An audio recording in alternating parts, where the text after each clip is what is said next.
This is a little piece of hair sticking out. Hey guys, welcome to another live show, another live Chino's Arsenal. I have stuff on my face. Oh, a mess.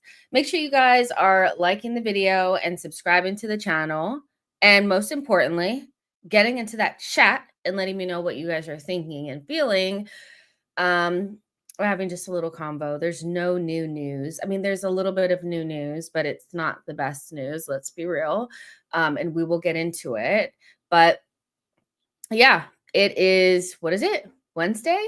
And we're still literally waiting on a here we go for Jokeris. It's been many days, many hours. So I don't really know, what's going on with that. I think they're still probably saying the same shit that they were saying before, that we're haggling over 5 pennies, essentially. And it's just everything about Arsenal transfers is just so annoying. But I guess at this stage, we just have to wait it out.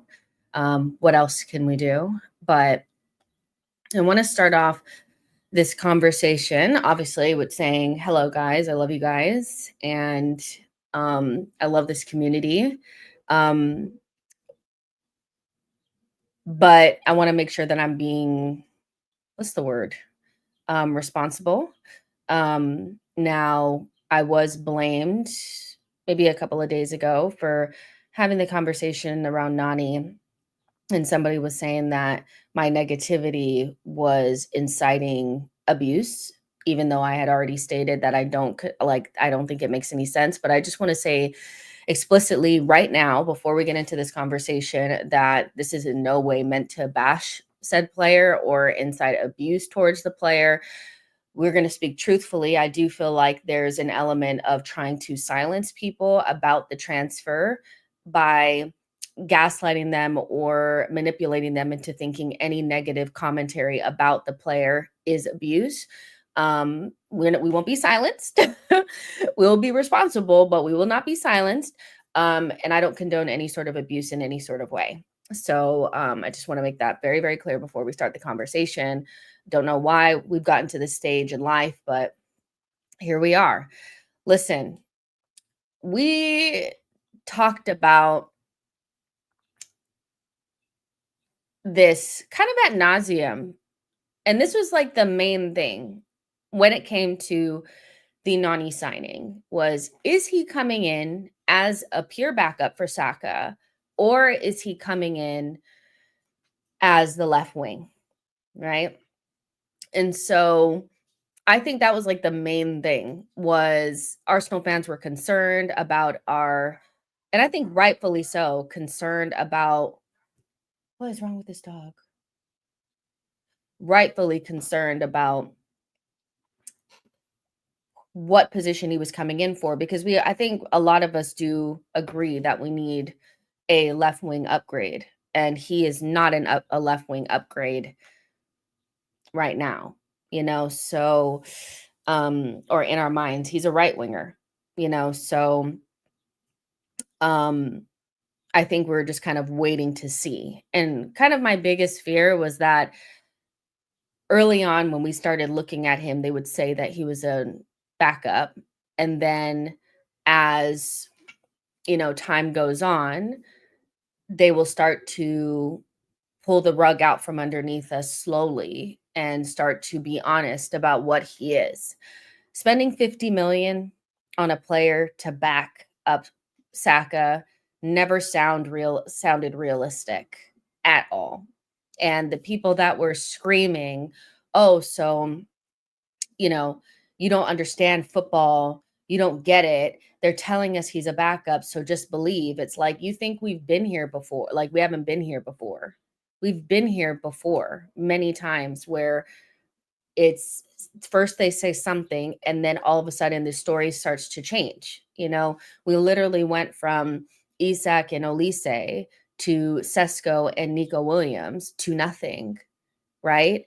And so I just think if you use your common sense instead of just wanting to protect all the time and wanting to stop any sort of negative conversations, you'll be honest with yourself. He's not a backup. He's not coming to Arsenal during a World Cup year to play backup to the person that is literally standing in his way at in England. He's not. He's our like Saka's our main boy. He's gonna play almost every single minute. So of course he's not coming in as a backup, you know?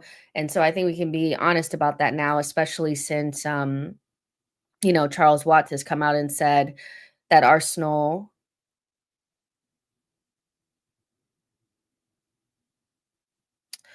um what's it called? Arsenal are happy with the fee that they paid for Nani, and he's not looked at as a backup. Now, not being looked at as a backup is still a gray area in terms of he still could end up being somebody that ends up playing on the left some, but isn't necessarily the starter.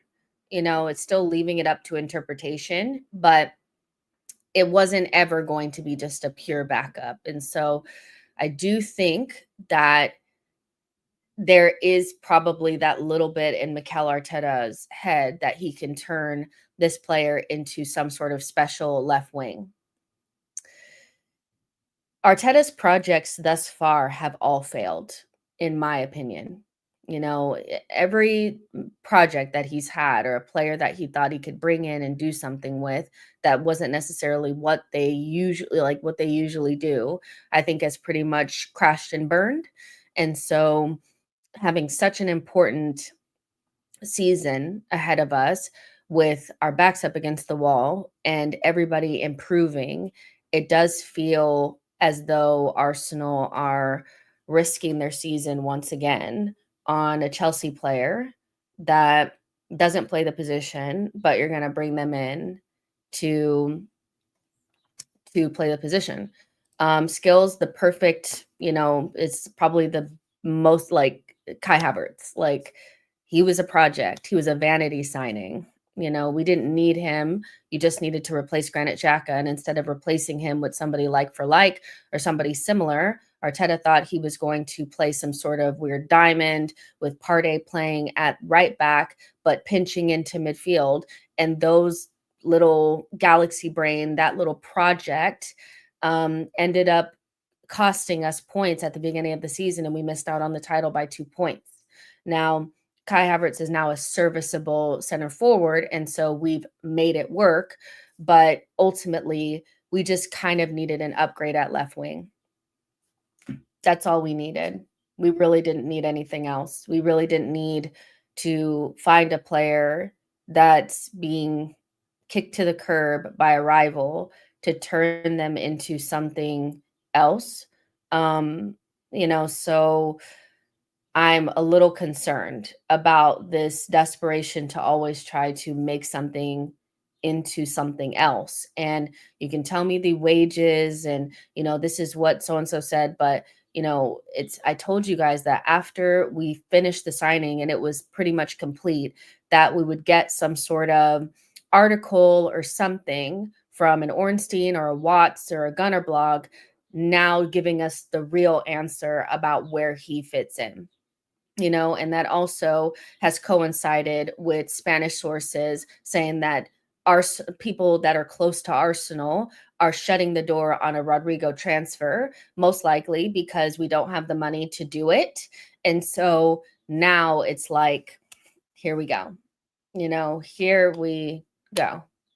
So I am concerned. I am concerned, not, uh, like I don't know if I believe in Arteta's coaching ability with attackers enough to think that he's going to take this player from Chelsea. I know that I keep saying from Chelsea, but it just matters to me. I'm sorry. You have an incoming call. The number The fuck? is Hold on. 1. He's going to take this player from Chelsea and coach him into a left wing star. Because what? Like that's what would need to happen. because we don't just need a left wing option. We need somebody that's much better than what we have there. We have Trossard and Martinelli. And so if he can't be coached into a superstar, you failed, you know. Um, I don't know, you just needed to buy a left wing. That's it. You know, you didn't need a versatile winger option that you need to coach up. You just needed to go buy a left wing. That's it, you know. But this desperation to make a player into something is just insane. So I I I get that Mikel rates his coaching, but I don't know if I rate it as much as he does. Um, it's just wild, but I'm interested to know like what you guys are thinking about it. And again, this is not to bash the player in any way, shape, or form. It's just talking about what his role is actually going to be at Arsenal, right? Um, and how that's going to impact other things. Um, Nani is a bench player. He's never going to be that guy. Eze coming to play left wing when Yeri's staying confirms that, in my opinion. I mean, I think we have more than enough room to have more than one creative midfielder option outside of just Odegaard. I think we're kind of the only club that really thinks that way, that it's like, oh, well, because I still think that people are just like not open to the idea that Arteta wants a different option at left center mid. There keeps being like this almost like, well, he's going to play instead of Odegaard. We don't play with the 10, guys. We play a 4-3-3. We play with a left center mid and a right center mid and a 6. So actually the side that Eze exists on, he usually plays in that left half space. That would, unless Arteta's doing a galaxy brain, which he could be, but it just feels more realistic that like Ethan is Odegaard's backup, and then he has a different option at left center mid instead of Rice, because we already know that you need more creativity. It's really not going to solve our problem to just swap out Odegaard for Eze. We need more. We need more than one creative player on the pitch at once, especially when we're going up against these mid and deep blocks, right? And so I have no idea why my camera just decided it hates me all of a sudden, but yeah, it just, and also, Marino is just not somebody that I think has really thrived and it solved our problem. We need somebody that's going to help us break down those blocks. And so our left-hand side actually needs way more surgery than our right-hand side. We really needed a left wing, and plus an Eze. We probably will just get Eze if we actually have the money. I'm starting to be a little bit concerned that we're skint. We've been talking about going after Eze for a minute, but no moves have been made yet. So I'm not quite sure why that is. We really don't need to be waiting and allowing other teams to get involved, but right now it just kind of feels like maybe Arsenal have sacrificed one big left wing signing for the possibility of bringing in two versatile attackers that can exist in different positions. This only works if Eze comes in. It doesn't work or feel substantial in any way, shape, or form with just Nani and Gyökeres. That's a fail to me, because you haven't upgraded both positions. Until Nani can show that he's a top level winger, as far as I'm concerned, he's just a different option, and we've done this before where we have different options. It's people make us different, but they don't necessarily make us better because they don't lift the levels. It's like the difference between Gabriel Jesus and Havertz. It's made us different, but does it make us better? It's like having to choose on a game day between Martinelli and Trossard. It's like, yeah, but is it just different, or is either one of them better, right? And I understand that the window is not closed yet, so you guys don't need to remind me that the window is still open, but we will speak about the window in real time, because the reality is if there's no reason to talk about anything until it's actually done, then we shouldn't have any podcast or anything, and we should only talk at the end of a season and at the end of the window. So we're going to talk about it in real time, because that's what we do, as fans. And so the whole, the window's not closed yet, blah, blah, blah. It's just some kind of like I feel like it's always just like an attempt to um kind of shut down any conversations because it's not looking good right now. And it's like, okay, but when it was looking good a couple of days ago, you guys weren't telling me that the window was still open when it felt like, we were doing all the positive things. So it goes both way. Goes both ways. Goes both ways. Rodrygo is a Ferrari and Nani is a BMW. How does our board does not understand not understanding that 52 million isn't a deal for Nani? Because they rate him a lot higher than we do. That's pretty clear. They view him as some high, upside, versatile attacker. They see, and this is my thing is like I kind of am not a big fan of always banking on the potential of a player, especially when we've seen them in our league and not really prosper, if I'm honest. Like they've either been average or okay, whatever. I can understand more when they've never been in our league before and you are banking on it. But when we've seen them before and then you start talking about this player as if he's some, unknown quantity with all this talent untapped, I'm worried because sometimes it's just nice to get the player for what it is. And I feel like that's what I like about Jokeris is obviously there's still some mystery around him, but for the most part, you know what you're getting, but as these idea ballers, these idea players are a little concerning because when has it worked? And his last idea baller has become a huge bone of contention, and hasn't really solved any of our problems, not in midfield or up front. We're still looking for a left center mid or another creative option at left center mid in Eze, and we're buying Jokeris.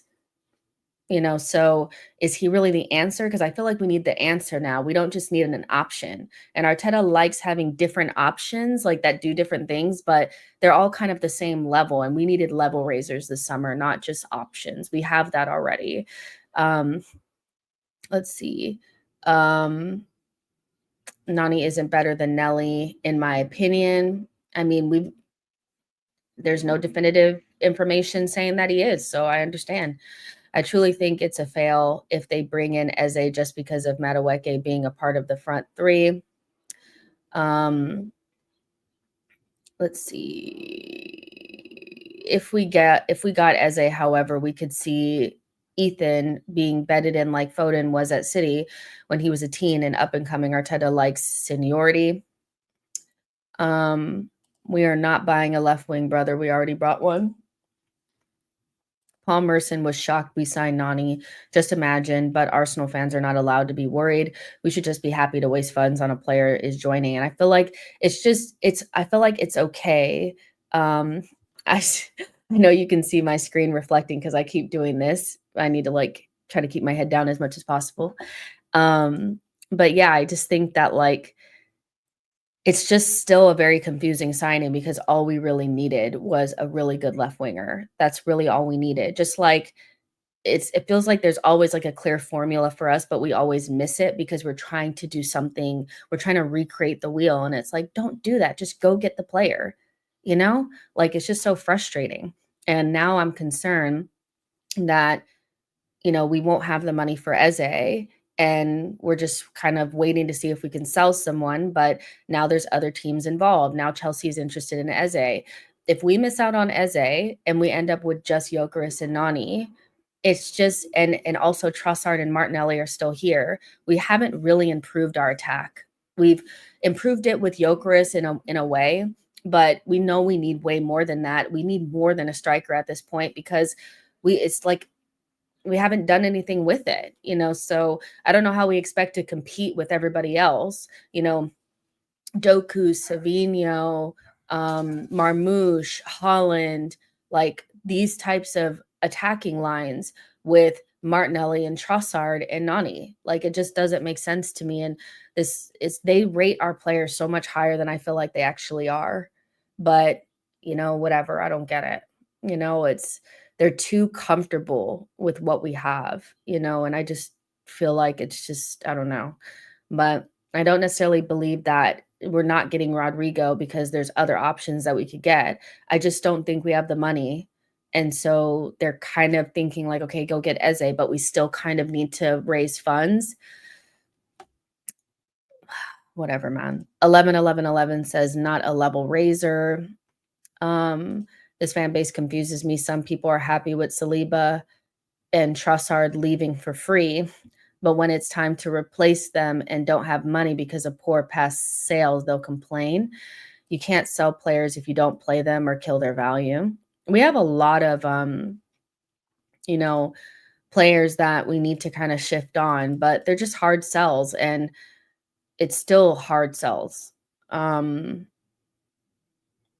at this point. We can't sell Reese Nelson. I know people are like, yeah, but it makes so much sense just to loan him out because he was injured. And I'm just like, teams buy players that have been injured or injury prone before. We've done it, so this whole idea that because he's injury prone, that Fulham can't stump up the money is just, come on. We need to, he's only going to have 1 year left on his deal. We need to move him out for a fee, at some stage. Like just because player's been injury prone has never stopped us from buying somebody. People bought Pulisic. He was brittle as I've ever seen, so yeah, I just am like, there's always an excuse, but if we don't sell these players, we're not going to get anything. If we don't sell these players, we're not going to have the money to do whatever else we're trying to do. And we've already taken ourselves out of the Rodrygo race in some way, shape, or form. And I know, again, now people are, well, whoever said that we were interested in Rodrygo, are you guys okay? Can we stop the gaslighting for 5 seconds? Anytime we don't get a player or we're out of the race for a player because we don't have the money or we've messed around or done something, the first thing people do is say, well, how do you know we were even really interested in them? Because Ornstein said it, you idiot. Like, can we stop gaslighting for 5 seconds? It's one of the most infuriating things. And it's why our fan base is always so divided, is because one side is always trying to be disingenuous. We were interested in Rodrygo. We were interested in Rodrygo. We didn't just pull it out of our ass. Stop gaslighting. It's the most annoying thing. We were interested in Rodrygo. Like, it's like, what the fuck is going on? But we need to probably get some money in, to get somebody else in. And that's scary because we don't tend to get any money for our bids or our players, but hopefully what's his name can change that. Berta. I won't abuse Nani. I just won't support him. I guess that's better than abusing him for sure. Omatic says some fans are so crazy, deluded, tell themselves stories to feel better. Yeah, unicorns exist. Hand of Arsenal reported on Rodrygo. So yes, the interest was there. And it wasn't even if you're just like, oh, well, he's just some, random person. David Ornstein has mentioned that we're interested in him. So why are we acting like we're not interested? It's the weirdest thing I've ever seen, is this like instant, well, we were never interested in him. You guys just made it up out of your heads. Now you guys want to be mad at the club for not getting a player that we were never in for. It's like, I need a chill pill because you guys are getting on my nerves now. I hate that shit. And sometimes it's just okay to be like, when we maybe weren't able to get the money for him, but then that would shed light on, then why do we spend 50 million on Nani? And that's the thing that they don't want. If you start saying that the reason why we can't get Rodrygo is because we don't have the money, then we'll start to look at them crazy for buying Nani. And that's what they don't want. And I'm like, it's okay for the club to have fucked up, or maybe, the Nani deal doesn't make sense. And it's okay for people to say that, especially when there's other players that we could go get that are natural left wings. If Arteta thinks that he's gonna do Project Nani and try to make him into Sane, it's just, we don't need to do this. We don't have time. But maybe you feel comfortable doing that because you don't feel like you're under pressure. So you feel like you can bring in these guys that are like kind of on the obscurity of a team and zhuzh them up and make them into something special. Only somebody incredibly safe would do something like that. And this is why he's not under enough pressure. Somebody who's under pressure is like, bring me Rodrygo tomorrow. Somebody under pressure is saying, bring me whoop-de-whoop, whoever plays left wing. But we're doing Project Nani. I don't have to support Nani. He just has to show us he belongs here. We'll embrace him quickly if he does what he needs to do. I don't think he can have a start like Havertz, to be honest. Now, does he need an adaptation to our way of play and stuff like that? Probably, but he's played in this league, and I think that that's what makes it different than Zubamendi or Gyökeres. They haven't played in the Prem, so I know that Gyökeres was in the Prem once, but, like, let's not get pedantic. He's never really played in the Prem before. So, they may need time, but somebody that's played in the Prem before, I'm gonna expect you to hit the ground running, and I do think he should go on the Asia tour. I saw something about he's not going to go on the Asia tour, and I know he needs a little bit of a rest, but I think it would be in his best interest to try to get acclimated as quickly as possible, you know? Um, uh, let's see. I think we need to calm down right there. Is still time for the window to play out, especially with all the other business we have completed. Let's see how it plays out if we don't get Eze, we riot. Yeah, I mean, they could literally do themselves such a big favor and just make sure that they get that player. Like the Cronkies, do something good for once of your in your life and make that money available to us so we don't have to struggle, do something, because if he doesn't come to us and he goes to a rival and you've bought Madawek, like the optics of that is going to make it so difficult. And that sometimes you do have to do things in the interest of the fan base not losing their shit, but they never look at perspective and they're never clued in or they just don't care. And that's why they end up with the Raya situation. That's why they end up with the Havertz situation, which does disrupt us and impacts the way that certain players perform. And so it's not just about placating the fans, it's about the ripple effect that not having as much support as you possibly could, for a player and doing all that, going into press conferences and telling us that we need to support a player, just buy good players and we'll support them naturally.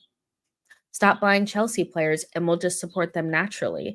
But you guys want to keep going up against the grain and it's hurting you. No other team does this but us. No other team does this but us. We're the only ones. Liverpool doesn't do it. City doesn't do it. I think City, the only Chelsea player they bought recently was like Kovacic or whatever, and he was just a squad player.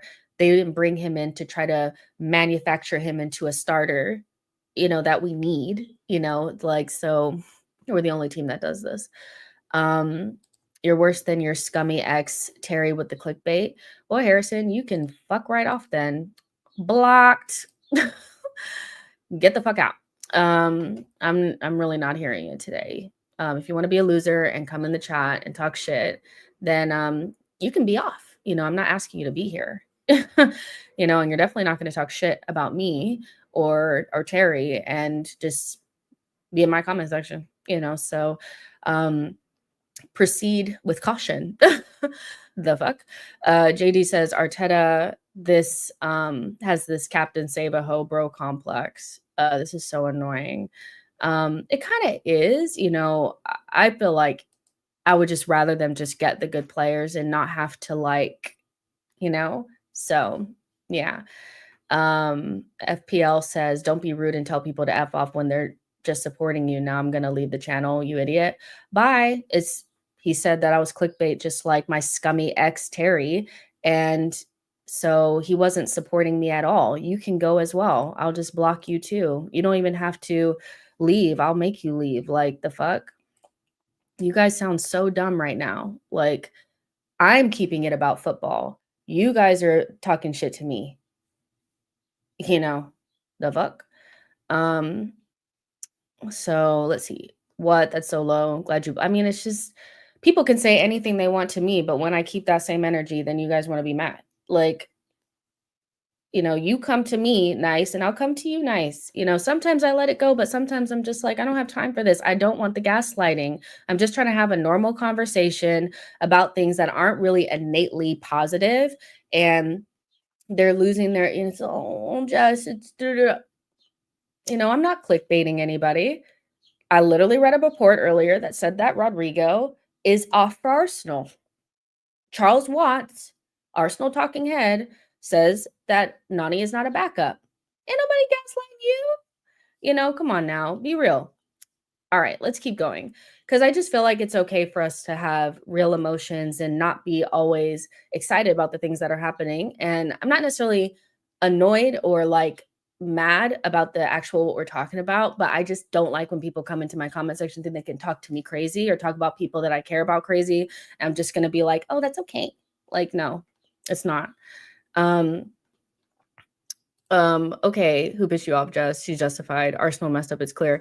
It's not even just about that. It's like I'm just having a normal conversation, and I'm just being honest that I'm not really the biggest fan of the projects, the players that we bring in that are clearly play a different position, and we spend a lot of money on them and then we have to make them into something else. I don't necessarily love that. Now, again, there's still some gray area in there from what Charles Watts said, that just because they're saying that he's not really a backup doesn't necessarily mean that he's going to start on the left. But I do imagine that that means that they feel like he can play over there, especially because there were already reports about Arteta feeling like he can make him into a top left wing.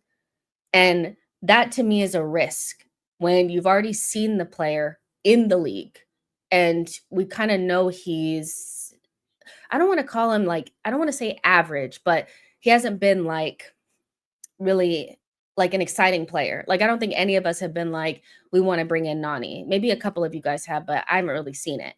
So I do feel like it's risky when your rivals are buying really good players and they're upping their level, and you're not quite sure that, like, I know 100% with Jokeris, he's an upgrade on whatever striker we have. I know that. I feel that in my bones. Like, I'm like, even if he scores half of the goals that he scores in Portugal, we've upgraded, you know? So that's fine. I just kind of want the other attacking signing to be quite clear that it's an upgrade. And right now, I don't think anybody feels like it's an upgrade. I think it's okay not to be like super excited about it. Like, do you get what I'm saying? Especially because I have been positive throughout this transfer window when things were, we were cooking. So it's like, what's the problem here? Arteta really taking the we don't buy stars, we can make them to heart, but kind of failing. Um, Listen, does anybody think that he can turn Nani into a top left wing? Seriously, like, it's a safe space. If you think that, I'm not going to say that I think, you're wrong for thinking that or anything. I watched a video with Ben Matson and James B yesterday talking about Madueke, and they spoke about this exact thing, and they felt like he had some qualities that could make him into a good left winger. So, and you guys know I love James, and I don't necessarily 100% agree, but I kind of got what they were coming from, So does anybody think that? Does anybody, you know, think that it can happen? Because I'm sure that that will be something that Arsenal will look at, and like, in theory, I want to believe that he can become some sort of Sané regen. But, I've watched the clips of him and there wasn't a single clean action in there. And that concerns me just a little bit. He's not somebody that, he's rough around the edges, so there's that. He can take us to another level by handing in his resignation. Okay. No one knows if the Nani deal will work, just like all other transfers. We just have to wait and see. He's got top potential for sure. He played well at PSV. Just haven't watched him enough at Chelsea to have a real opinion. That's fair enough. The only time that I actually liked him was when he was at PSV, and I thought we should take a little punt on this player. He looks good. But then he went to Chelsea, and every time I watch their wingers, I do find them to be incredibly frustrating. Now, our wingers outside of Saka are not necessarily much better. I think maybe that's a little harsh, but I do think that they have a frustrating element to them, that I don't really get with Saka. Saka's leagues ahead of them. Um, but I did think that he was a good player at PSV, but that's also a lower level league, so there's that as well. TS says, I don't see it. The games we played on the left with Chelsea didn't, the games he played on the left with Chelsea didn't resolve much. In my opinion, we didn't even have a decent war chest in the first place. I was thinking around 150 to 200 million, and our business may come to an end at this point, maybe as a swap money deal. I just kind of feel like we didn't start off with as much as maybe people thought, like kind of what you're saying, Andrew. Because the way that we've been, I won't call it penny pinching, but just accounting to the nth cent. I mean, we are really haggling over like 2 million euros of add-ons with Sporting. And I don't necessarily feel like that's a bad thing, but I do think it's kind of like a sign that we don't have extra money to just throw around. We made sure that um, mascara deal was super cheap. We got Norgard for super cheap. We got Kepa for super cheap. Everything that we've done, even like getting the Zubamendi deal for not having to pay the full release clause and breaking it up. I think those are signs that we're kind of tight, so even going for Gyökeres, instead of Sesko, I still feel like the valuation for Sesko is outrageous. But I think, we have to make sure that the striker is not super expensive. And so we may have just started off with like 100 something, and now the rest have to come from sales. It's just in the past, it needing to come down to sales usually means that the business stops there because we can't sell anyone. And I really hope that we do have money available for Eze, because I do think it would be a real shame and a real black mark on the window if we don't get Eze, because he's not going to stay at Crystal Palace. He's going to end up at a rival, and that's going to hurt. He wants us. We want him. And I know we do all the groundwork anyway, but it's kind of like doing all the groundwork and then not having the money just feels kind of like, have you ever had somebody waste your time? Like somebody really waste your time. Like if you've ever done like sales or something like that, and somebody's like, yeah, I want to get it. You're like, all right, you ready to pay? And they're like, oh, well, actually, I got to go, do this and do that. And then they never come back. That's what our snore giving right now. And it's like, I really hope that we have some sort of money available and we don't have to, because I'm not sure if I believe that our snore are going to be able to convince Crystal Palace to take any of our players in a swap. They seem to be reneging on the whole 3 installments thing, which I felt like we could probably do. So yeah, we've been planning to approach Crystal Palace for about 2 weeks now, and no approach has been made. So yeah. African Soldier said Arteta couldn't turn Martinelli Nelson into good left wing. He will fail with Madueke. It's not impossible. He is not the finished product. Einer says that's why he's been bought. I did not want him either, but he's here now. Nani isn't great. He's not even better than Nelly. Tamba says, question, erase all the players in the window so far, even the ones confirmed. Which players would you pick to elevate the team? Erase all the players in this window? You mean like the ones that we bought and just pick other players in the ether? I mean, I feel like a Gyökeres Rodrygo would have done us just fine. I said 2 attackers that lift the level, and those 2 players would have done just fine. So those 2 players, they're both seemingly available. We'll see whether or not, but I do think Rodrygo's available, which is why now Liverpool are pushing. He will, I saw Bayern are backing away from it. Just wait.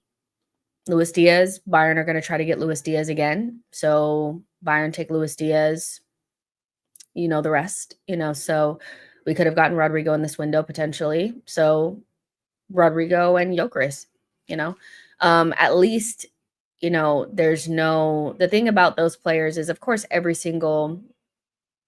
um every single signing or every single transfer is 100% a risk. And I understand that. And there's no guarantee. But there's a reason why we have, players that were more interested than others, is because you can maybe imagine them doing well at the club and you don't have to squint, or there's not all these stipulations. I think we have to bring in too many players where too many things have to go right for it to work. Um, Whereas if you just get a Rodrigo, you would imagine if you put him in his right position and he's starting, that he'll do well for you. You imagine that if you just feed Gyökeres, he will score goals, So that. Um, let's see.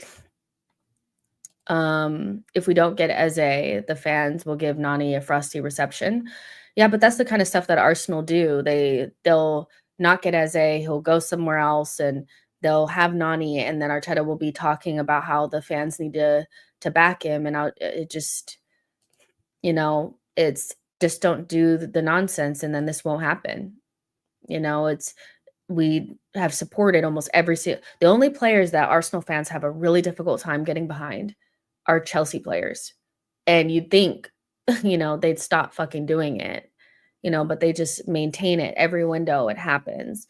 And it sucks because they're usually really expensive and they end up being like, especially like in Kai's in particular, that kind of set a ripple effect, it technically, I mean, it did. It set a ripple effect, in the team, and then they felt like because he did so well at center forward that it was okay for them not to buy a forward or a striker last summer.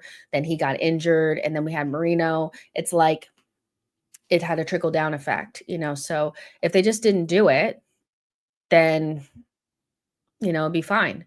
Um, Stop buying Chelsea players. That's it. Like, I don't know why it's so hard not to do. Is there no other players that you can get? Um, let's see. We spend a lot of Chelsea's as well. If it were get them at a bargain price, I wouldn't be as upset. Yeah, I hear you. I hear you. If we don't get Eze, better move out the Prem. It would hurt to see him ball out against us. I mean, but that's just how it happens. The Prem has the most money. And my biggest fear is that another team will be able to pay the full release clause, so they won't want to really negotiate with us, and then we'll have to back out because we don't have the money on hand. And it just feels like we never have enough money on hand. We never have it. We've only had it like one time. And yeah, so it would just be nice if for once the Cronkies could just make sure that we have the money for this release clause so we don't have to fight. But they're basically leaving us to our devices and we're needing to offer players. It's just doesn't, I just don't think that's going to go well for us. What?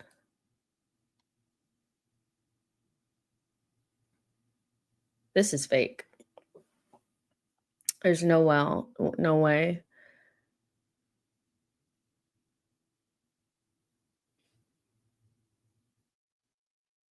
This is not real. This is old or something. Or they're just putting it out now to rattle. But we've already bought Norgard, so I know that that's not real. Let's be fucking for real for 1 minute.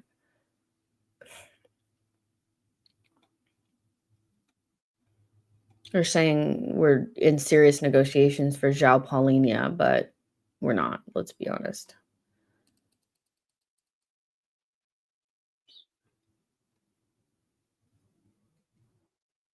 That's bullshit.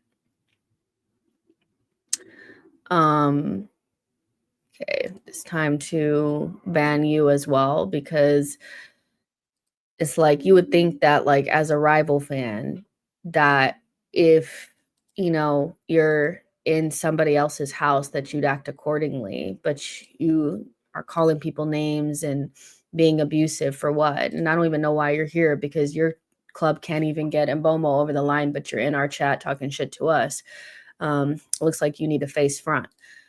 Just you think if we get Gyökeres and Eze, we'll win a major? I mean, we'd be in a good position to be able to do so. We'd have the type of players that could, you know, to do it. I don't think anything is certain, and I said that yesterday. I think what you want to do is to make sure that you have the types of players that will allow you to win those honors, but there's never a guarantee. So I don't want to say I think we will, but I think we'll be in a good position to be able to.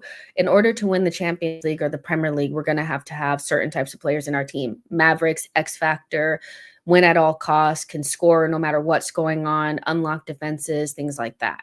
So, and we will have those. We've always had the amount of players, by the way, or the types of players to win a domestic cup. So I don't necessarily know if our biggest issue is talent up front. I do think that is a big problem, but there's a reason why we haven't been to a final, no matter what competition it is, in 4 seasons, So there's that. You can read between the lines there. James says the only heartwarming situation this transfer is Gyökeres pulling all the stops to join Arsenal, and it's still like dragging over like 2 million euros. It's so quiet, and it's just like, I don't think that it's falling through or anything. I just think that we just can't afford for it to be any more than, a certain amount, and they're holding firm, and it's just dragging and dragging. And our transfers in general drag, no matter what they are, so to be this close, and we're going to Asia in like 3 days, so they need to kind of just fold it then, just fold, just give them the money, it's just crazy. This is just, it was like Sunday, the last Sunday, not this past Sunday, but the Sunday prior, we did the advanced negotiations, and then it took till the next Sunday to get the next bond, but then we still have to do add-ons, and the add-ons is going to take a whole nother week. It makes no sense why things take so long, but I think it's because we have to negotiate to the penny because we don't have enough money. I think it's done for Glock 9. We're probably a day behind what's really happening. He'll be done doing his medical today or tomorrow. Just get it done. I'm tired of waiting now. It's taking too long. I hope Berta is still cooking. Rumors of Gordon being offered, but Ars is not having that much money. I saw that, but that was coming from the KFC guy. He's a fraud. He doesn't know anything. One of the frustrating things is we could have waited for Madueke and just went out and got Eze straight away. If we don't get Eze, it'll be frustrating. I have a feeling Madueke will start left wing. And I think Michaela is absolutely justified in feeling that way, because that's how we're going to, that's what what is the word I want to say? That's the optics of it, essentially, is we went out and bought somebody that we don't really need, or doesn't really solve our problem on face value. And there's a player wanting us that has all the things that we need, and we won't be able to get him because we don't have the money. I don't think anybody, though obviously if it does happen, there will be Arsenal fans that are doing up, we were never interested in Eze, or, it's fine. It makes so much sense. We didn't really need him. We re-signed Ethan, but we need more X factor. You cannot just get Gyökeres, because that's how I'm going to view it.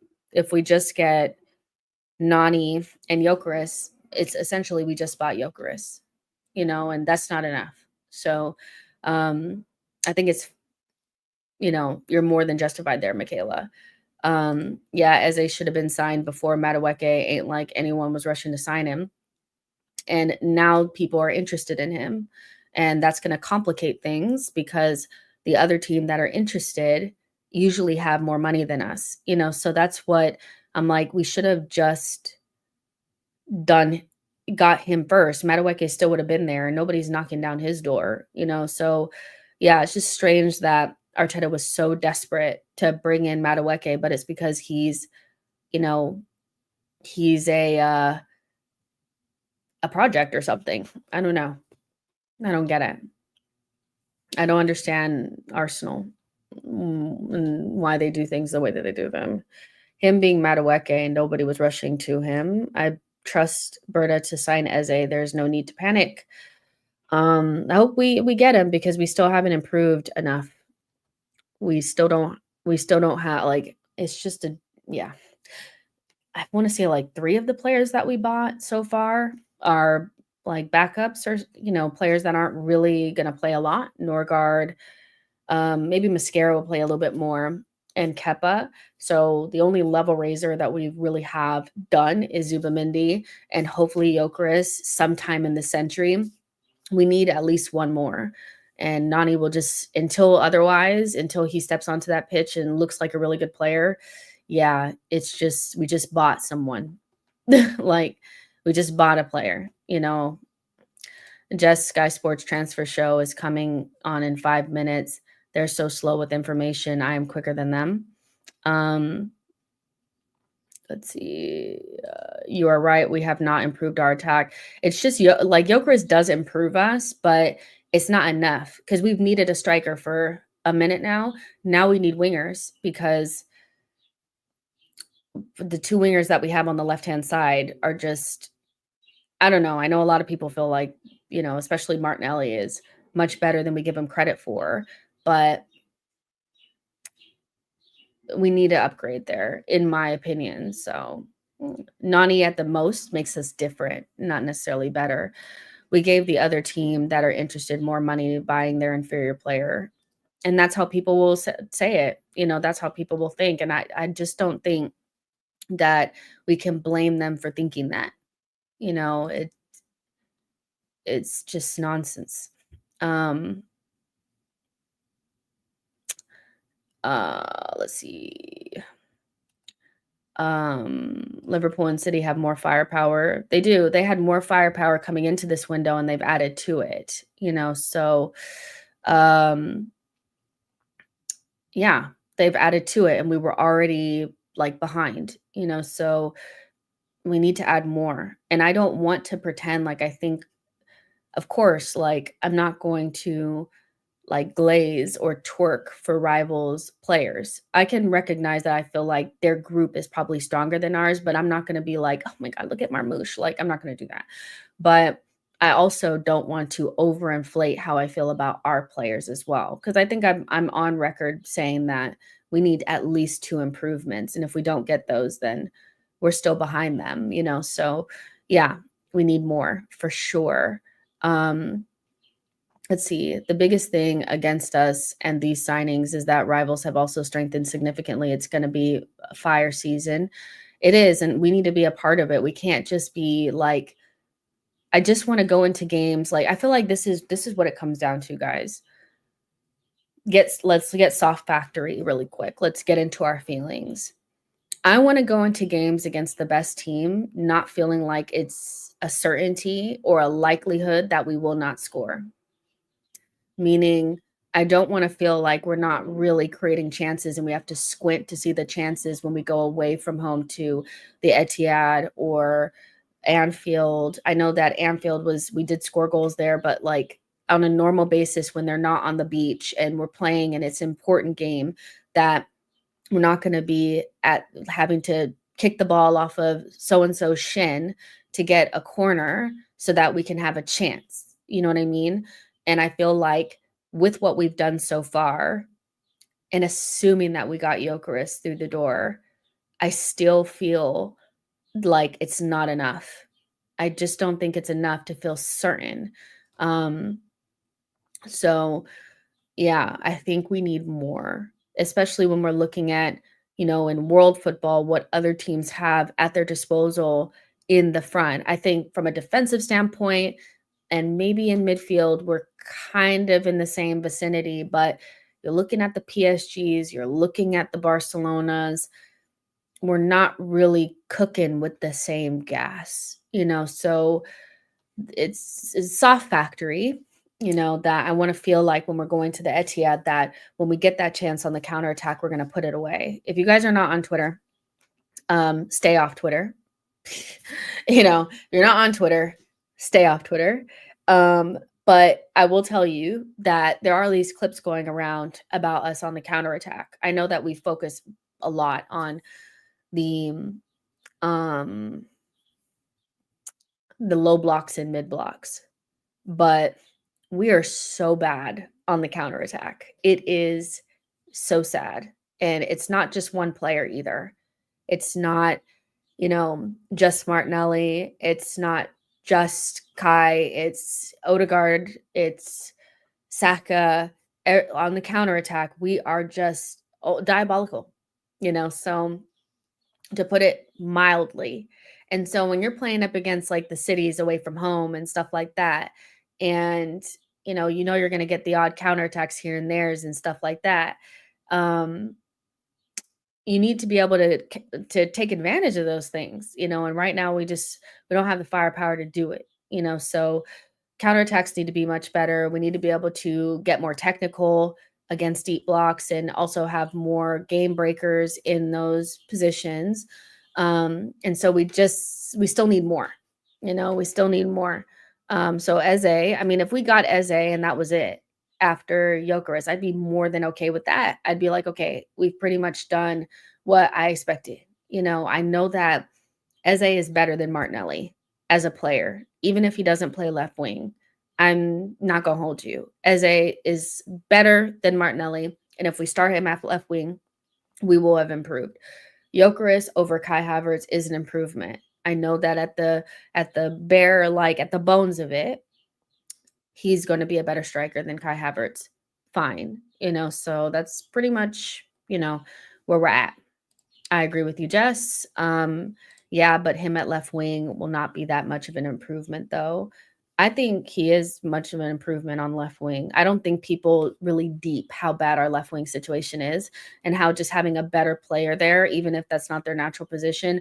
Eze is a maverick. He is an X factor. He is a technical level above whatever we have on left wing. He can cut it in and shoot. He can drift inside. He can beat you outside or inside. It's not his best position, but he's just a much better player than Martinelli or Trossard.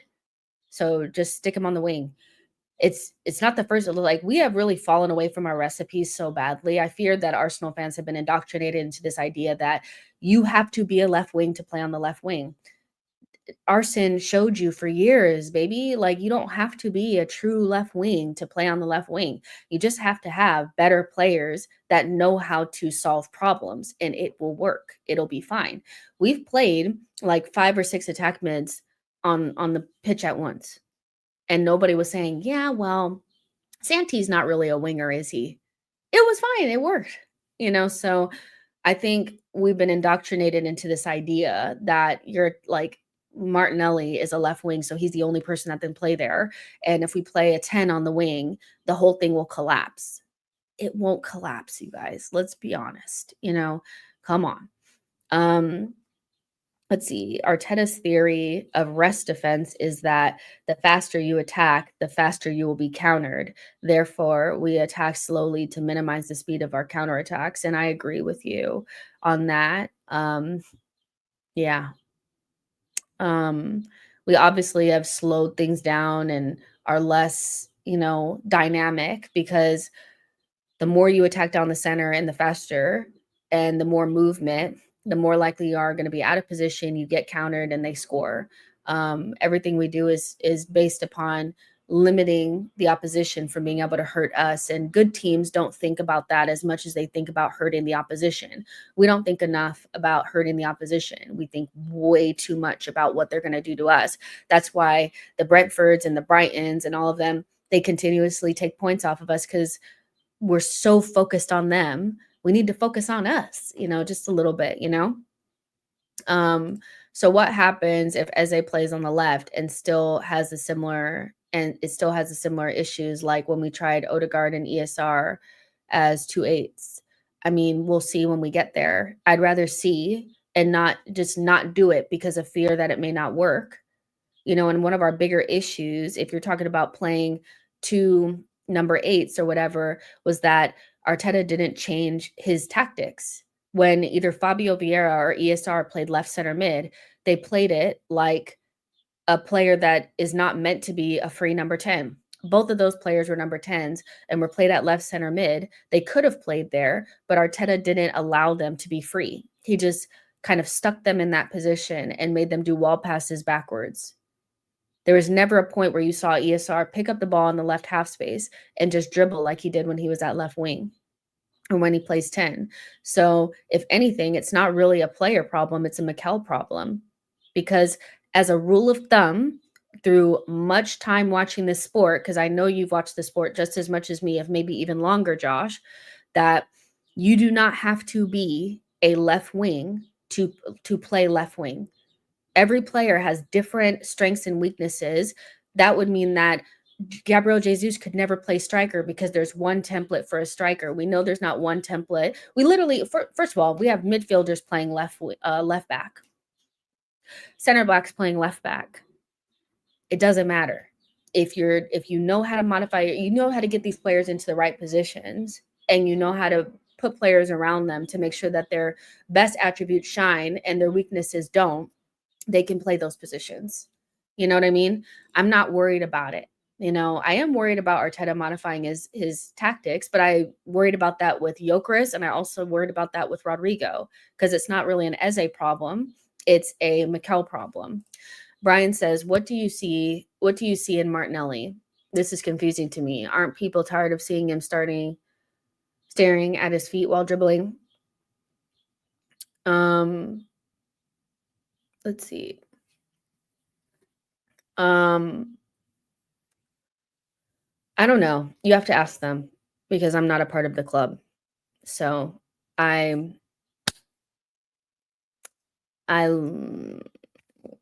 don't get it. He's a clear upgrade position for me. But he has a very staunch following of people that feel like he's just misunderstood or not being platformed correctly, or whatever. But we're going on year 3 of needing certain players to help unlock him. So it is what it is. And doesn't this counter your point about Madueke being a starter on the left, a less predictable option to Martinelli? My issue with Nani is not that I don't think that a right winger can play on the left. It's that I don't think he's that good of a player. With my problem with him is not just about, like, I can see the certain things that he can do that maybe potentially can be used on the left. So it's not so much that I don't think he can play there. It's just that Arteta getting that out of him is more of a concern. And also, I just don't rate him, so it's, what is his talent level?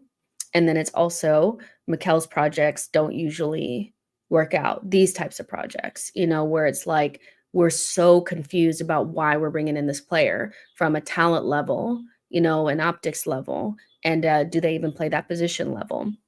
Now, Rice was a project that's kind of worked, but it's still a little bit odd. It's still a little bit odd.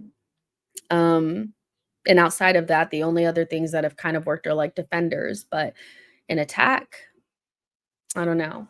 But I understand what you're saying about, like, well, then technically Nani, a right wing, could also play left wing, because you don't have to be a left winger to play on the left. It's all about whether or not Mikel can actually coach him up, because yes, he can probably get him into better positions and make him serviceable, but is his coaching level and is Nani's talent level enough to make him a level raiser for us? And that's actually the assignment. The assignment for Nani is not to become serviceable or to kind of work. We've done that with Marino and we've done that with Havertz. The actual remit for this Madueke signing is for him to lift the levels if he's going to play left wing. And I'm not sure that Arteta's coaching and platforming of a player and also his talent level is going to live up to that expectation. But I don't know if you guys think that it's okay for him just to be serviceable on that left-hand side. So I don't know. I like Nani, but I don't like this move to Arsenal at all. Seriously, there's no point in having Eze if he's used as a winger. I mean, but he doesn't only get used as a winger though. And I think that's the other thing is people are obsessed with him taking somebody else's position in midfield instead of being open to the idea that he will cover left wing and be able to play there as well, in certain circumstances, but also be an option in those attacking mid positions that definitely needs more rotation. There's never going to be a scenario where you're getting Odegaard out of that team. And I need you guys to be so real about that. I get it that he was frustrating last season. He's not gonna take his position. He's just not. It's gonna be, hopefully, if we get him, 4 players of high quality or yeah, 1, 2 yeah, 4 players of high quality mixing and matching in those 2 positions, and that's really what we need because Odegaard won't be the right scenario for every single situation. Ethan won't be the perfect situation, all the time. Rice won't either. So, no other top team kind of thinks this way or any of that. Nobody's getting dropped. And if there's one person that's probably not getting dropped, it's the captain. And I'm not quite sure why it's not clocking to them yet. Odegaard's not getting dropped. You're not buying Eze to replace Odegaard. You're adding another option, because even in certain circumstances, it doesn't even make sense for Eze just to step in for Odegaard. You need more creativity in some position. And to be honest, Eze plus Odegaard is more creative than Rice and Eze. It just is, so there's still a situation where Rice may be the one that has to sit, or he goes to the 6. Because maybe if we're pushing up, a better person to have at the 6 by itself is probably maybe the more mobile person, so it's not clocking. It's not clocking to people. They actually think that Eze will come in and Odegaard will never play again. What? It's like, it's not clocking to you. Like, it's really not. Rice cannot sit for Odegaard. I mean, and it's not about sitting. It's not about sitting. It's about having different options. You guys are not open to it because, again, it's not clocking because you just want somebody to not play. But you guys don't actually want depth and you don't actually want to have a strong squad. You are operating under this guise of wanting depth, but what you really want is a player that you don't like to never play again. And that's not going to happen. Your marquee signing, the prodigal son, and the captain are not going to never play because you don't want them to. They're going to rotate with Eze, and it's going to be grand. The fuck? It's like, I don't get it. But I think, maybe we haven't been a top team in so long, and it's like a foreign concept that you're going to have 4 options, top quality options, by the way. Like Ethan, world-class talent, young talent. Odegaard, one of the best when he's on, obviously had a bad season, but let's not act like before that he wasn't one of the best. Maybe better in a deeper role, but one of the best. Eze, definitely another one of the best, but has completely different qualities than Odegaard. And then Rice. Why are you like, is it like, am I speaking a different language? Do we need to go get the Rosetta Stone? Like, what's going on? People actually think Odegaard is gonna sit or be replaced. It's like, it just makes me laugh. It makes me laugh so much because 'cause I'm sorry, if I'm coming up against a deep block, I'm probably gonna want Eze and Odegaard, and if that doesn't work, I'm probably gonna take Odegaard off and bring on Ethan because those are the only ways I'm gonna be creative enough. If you think Rice and Eze makes more sense against deep blocks than Odegaard and Eze, just tell me that you hate the guy and just tell me, just say, "You know what, Jessica? I hate Odegaard." Fair enough, because that don't make no sense. And I love Rice. You guys know I love Rice just as much as the next person. But there needs to be something else that we do on that left-hand side when we need to break down those deep blocks. Sorry. Either way, if Eze comes, he has to replace Odegaard, even if we go 4-4-1-1. I get Eze as a 10. That would mean Odegaard or Saka miss out because Rice and Zubi get to be the CM pair. Honey, we play a 4-3-3. We play a 4-3-3. It's just that simple. We play a 4-3-3, and even bringing in Zubamendi makes it even more obvious that that's what we're going to continue on with. So I don't know where you're getting this 4-4-1-1 from, but we'll play a 4-3-3. So I don't know where you're getting that from. I think, are you trying to put Havertz in there or something? Like, I don't really get that. But we play a 4-3-3, So why is it such a bad thing to have multiple options for a position when we were at our best? That's what we had. So like, why are we pushing against it so badly? I don't get it. I don't really understand that. So it's just so strange. But it's like, you guys want Eze, but you only want him if he's going to take Odegaard's position, because you don't even want him for left wing. You don't even want him on the left-hand side. But if you're really honest with yourself, the side of the pitch that needs more surgery than anything is the left. No matter how much you hate Odegaard, and you can hate him down to his socks. You can hate him down to his socks. That left-hand side needs way more attention than the right. The right is fine. The main reason why the right suffers is because the left is ass. And that's not because the players are ass, but the way that it operates is not good enough. The players don't work together. There's no balance. So Eze on that side actually makes way more sense to me, not only because he already plays there and those are the pockets that he picks up, but that's actually the side of the pitch that needs more help. Eze helps that side so much, but you guys don't want to see it because you just want to get somebody out. He's not going anywhere. I don't get it. I really don't understand why you guys think the captain of all players are not going to play anymore. Like, that doesn't make sense. And I also don't think that means that your marquee signing is going to sit either. It's more about having options, and you guys don't actually want depth. You just want to see a player go out. Because I'm sorry, even if I knew that Eze was only going to play left wing, I still want him. But you don't want him unless he's taking Odegaard's spot. That makes no sense to me. It doesn't make any sense. I'm seeing Trusty as a part of a deal for Eze. Let's see. I'm seeing Trusty as a part of a deal for Eze. I'd wait for a better source. I don't think that source has ever gotten a single thing right. I'm going to be honest. Odegaard, more than anything, needs attention taken away from him, which is what Eze will do. Odegaard needs to play on the left side and not the right. That's where he plays for Norway, and he looks much better. I just think he has a free role for Norway. Whenever I watch him with Norway, he's not locked to the right-hand side, just like he wasn't in the 22-23 season. That was the only season where Arteta thought it was a good idea for players to switch positions and to be free, and we were much better as an attacking unit in that way. So I don't think he plays on the left. I think he just is free, but I could be wrong about that. Let's see. Eze has to play in the inside left pocket only.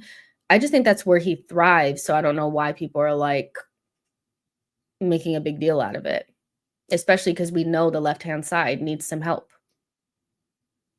It doesn't, and I'm not saying that Eze can never play for Odegaard, but equally, we just got confirmation that Ethan has signed a new deal and he's going to be Odegaard's backup. So it's like the pieces are starting to fall together, but people are like so focused on, I feel like Eze needs to be the Odegaard backup so that they can make sure that Odegaard doesn't play, but Ethan is his backup, and that's the right person to be his backup because he's the most similar but also different than Odegaard. He adds something different, but also keeps the dynamics the same because Arteta wants a left-footed right center mid, so I don't really see the problem. And I actually rate Ethan, and I think Ethan is going to take time off of Odegaard, not necessarily replace him, but I do think he's good enough to light a fire under Odegaard. And then also you have Eze, who's going to give a different look to the left-hand side. And so there even can be games where Ethan and Eze start, and it doesn't mean that Rice and Odegaard are done for, pack your bags. It just means, oh, we can actually do different things, and it's not that big of a deal, but people don't want depth. They don't actually want depth. They just want players out, that they don't like. And that's strange to me. 11-11-11 says Ethan can play multiple positions. It's not locked on the right because he doesn't have a Saka on the right and is not Rodrygo on the left. He's not locked on the right because he doesn't have a Saka on the right and not a Rodrygo on the left. Okay. I think we will go back to a double pivot because I don't see Zubimendi being able to cover ground. So Rice will help by staying back. Well, potentially, but not necessarily. Thomas Partey wasn't able to really do the number 6 on his own, but Arteta seemed very comfortable letting him stand on an island by himself. So let's see. Maybe we move to a double pivot, but also, if we move to a double pivot, I still anticipate Rice playing a big role moving forward too. So let's see what we do. Madueke, Kudus, Nelly all have poor end product. Leao turns up when he feels like it. Williams has made a career on the Euros. He was crap before and crap since it. Gittins is raw. Odegaard is one of the best players to learn from if you're Ethan. He already has an eye for goal. He just needs to learn how to control the pace of the game and add some playmaking qualities.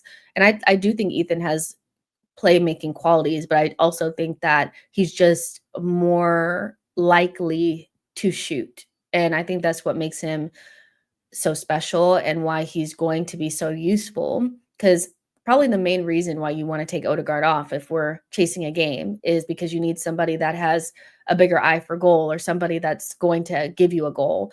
And I know it's not maybe the best,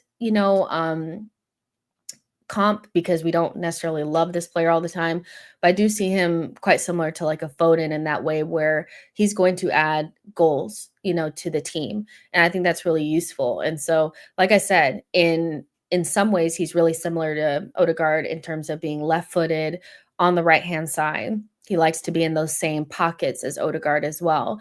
But instead of like where Odegaard will look to pass, Ethan will look to shoot. And that doesn't mean because I already said it once and I know people are going to be saying, so you mean that Ethan is not a good passer? It's not what I said. He has great playmaking abilities, but being a playmaker, there's also decisions to be made. You can either choose to pass or choose to take a shot. I think Ethan's first kind of like thought most of the time is to take a shot. And that's why I think he's a special player and he's going to push Odegaard because Odegaard stopped shooting. And that's what was really frustrating, especially last season, is it's like, why have you stopped shooting? What are you scared of? Ethan's not scared. So if Odegaard doesn't shoot and he's not adding anything, then Ethan can come on. What are you doing?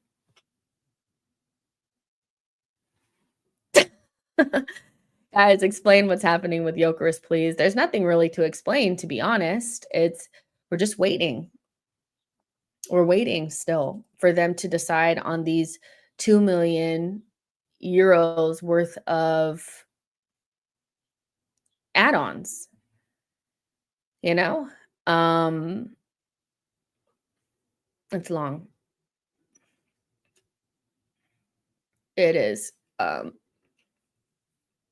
It is very, very, very, very, very long.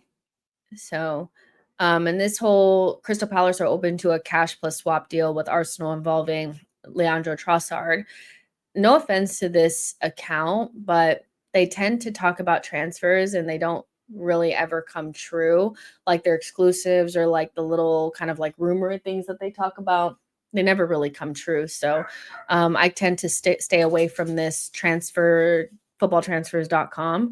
No offense to them, but they're not, that reliable. Martinelli on the wing in phase 6, the most secure player in the world. Lock up better than Fort Knox. Iniesta is in his prime, cannot unlock Martinelli. We need an upgrade there, I think, to be honest. But like going into next season with Martinelli and Trossard would be really frustrating. But we'll see. Let's see. Can we get Eze? We can if we have the money. I don't know if we're skint or not. I feel like we should have been able to, and I don't know if we've talked to Crystal Palace yet. But I would imagine that because we've spoken to Eze to a certain extent. So we've gotten the go ahead, like, hey, I want to come, and they know that he has a release clause, but I don't think Arsenal have the money to pay that release clause, so they will want to break it down into payments or pay something different. And I don't know if Crystal Palace are open to it anymore. So yeah. We spent 200 million. What do you mean we're skint? I mean, there's no money left. That's what I mean. There's nothing left to get Eze, because at a certain point, the money runs out. So we spent 200 million, but we've had to be kind of creative with that as well when we're negotiating to the actual like dollar, like the penny, so yeah. Um yeah, but Martinelli works hard, but simply lacks technical ability, which is why his head is always down and he's only really effective in open spaces. He definitely needs to lift his head up. And to this, like, of course, there isn't any left. The only reason why we're still talking about needing more players is because we actually haven't improved in one of the major areas that we've needed to. So if we had, if at the beginning of the window we just needed a striker and nothing else, then I think people would be okay. But not only have Arsenal earmarked left wing as an area of improvement, they earmarked left wing and then also put it out there in the media that they're interested in Eze. So we're going to continue to talk about Eze, whether we're supposed to just assume that there's no money or not.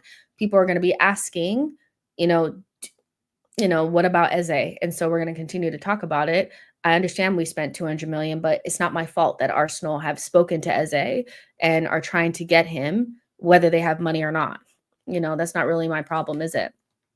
If we have the money, this club has had the fans under the illusion that we don't have money. That's all a lie. We're just cheap. And I kind of agree with Jordan. It's, of course, we always have a budget, but that budget is very much so based around the Cronkies not wanting to. They want the money. They want to operate kind of like on a smaller budget. And what I mean smaller, I mean in comparison to the top end of the scale, meaning the cities and those types of teams. And so it's not a shoestring, but it's definitely not, they're not giving us 200 something million. Like, we're not like City. We're not going to spend 200 million in the winter window and then turn around and do what they did at the beginning of the summer window. So there's always limits to our spending. And then also because we are so careless and we have to continuously reinvest in the same positions, we still can't move away from DM and left back and stuff like that and goalkeeper. And so there's so much that we've done, but we still have a glaring issue that we're at the sell to buy part now without even looking at it yet. And so yeah, of course we could have more money, but the Cronkies, they just, they really just want to be in top four. And as long as we're in top four, they'll they'll be kind of okay with that. They'll give us like 100 million or something like that to start off with. But ultimately we have to, I feel like, and this is why I was like, I want us to make hard decisions and go without things. That's why I said that at the beginning of the window, because this is usually what happens is we spend money on the other stuff, assuming that we'll still be able to get the things that we really need. And then we get to this point and then we can't get the thing that we really need, but we have another goalkeeper, another defender, another DM. And so at the beginning of the window, I said that if we have to go without something, I would love to go without the defender. Just don't get the defender, and I know that we've gotten Mascherano cheap, but if we could utilize that 15 million or whatever we're spending on him as the down payment for Eze, I'd much rather want that and just keep Kivior and just make it work. But we never make it work with defense or the DM position, but we always have to kind of make it work with the front line, and that needs way more. If you have a limited budget, you need to go do the things that are super important first. And maybe they felt like they've done that because they've gotten Gyökeres, and also Nani. But man, there's a lot of pressure on that Nani signing to make it work if you don't get Eze. We're just not playing on the same playing field as Liverpool and City. If your Nani is your top, winger choice, it's just not, so he'd have to become a completely different player like overnight. So they can be as confident as they want to be, but let's see. There are rumors that Chelsea are interested in Eze. Can you imagine if Eze, after we purchased Madueke, and we talked about this, Burmy, earlier, and I said, you will not find me telling Arsenal fans to not feel that way if that's what happens. Because essentially, that's how it's going to feel. Like, we have given Chelsea the money to go buy a player that we should be going to get, So, um, and they've already improved their front line with 3 attackers. We've only gotten 1 or 2, and they're going for their 4th, and it could be the player that we're meant to be getting, and they will have the cash on hand. They sold their goalkeeper for like 20 something million to Bournemouth. We've given them 5 million for Kepa. We've given them 50 million for Nani. So they'll have the money on hand to do the release clause. The only thing that will stop them from getting him is if he says under no certain terms that he wants to go to Arsenal and not Chelsea. But, at a certain point, a player needs to make a decision. He's 27 years old. He's not going to turn down Chelsea because he wanted to come to Arsenal first, but we don't have the money for it. And so, um, just like Rodrygo, if he wanted to come to Arsenal, he's not going to turn down Liverpool because we don't have the money, So if Arsenal don't have the money, then they're going to look really silly when he goes to a rival and he was begging to come because that is the one transfer that they could have made in the last 5 years that every single Arsenal fan would have been on board with. That would alleviate so much pressure off of the Madueke signing. So, and you really don't want to start off another season with controversy. We've started off every single season, last 3 seasons, with some sort of transfer controversy that has overshadowed the beginning of our season.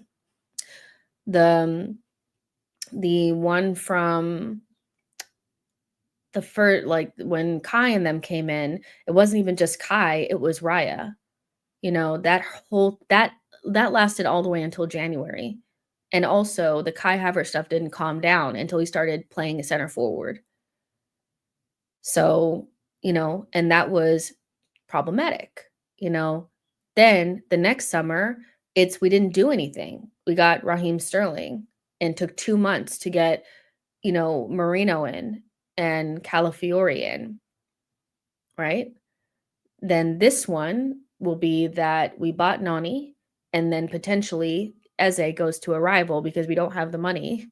And it's just nonsense, So you think that they just want to make sure it's smooth sailing because I'm really not trying to hear Arteta talking about in a press conference how much he backs the player and he loves the player and we just need to support.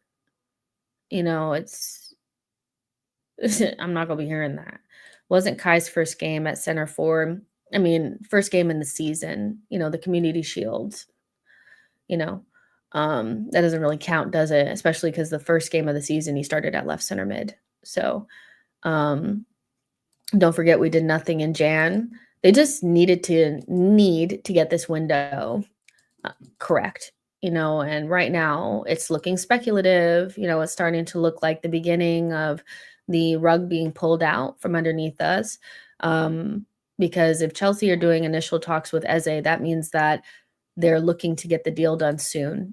And we've been we're gonna approach, and I think a Ornstein Bamba about them doing the release clause will be the end of, it will just be the end, so yeah.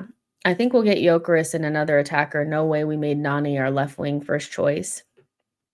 Well, Charles Watts is saying Arsenal are happy about the fee that they paid, and they feel actually, I'll get the exact quote because when I heard it this morning, I was like, this is the exact PR that people talk about. And I'm not a big, like, everything we do is PR, but this definitely felt like one, lowering the expectation and also giving, PR.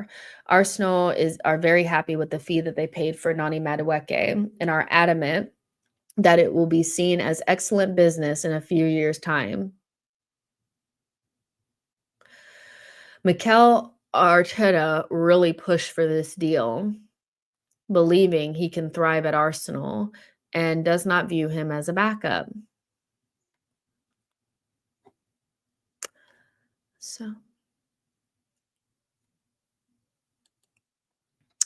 Mikel Arteta has really pushed for this deal. He believes Madueke can thrive in an environment like Arsenal and does not view him as a backup.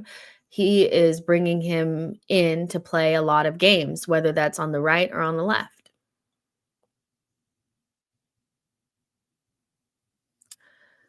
Okay. I mean, bruh.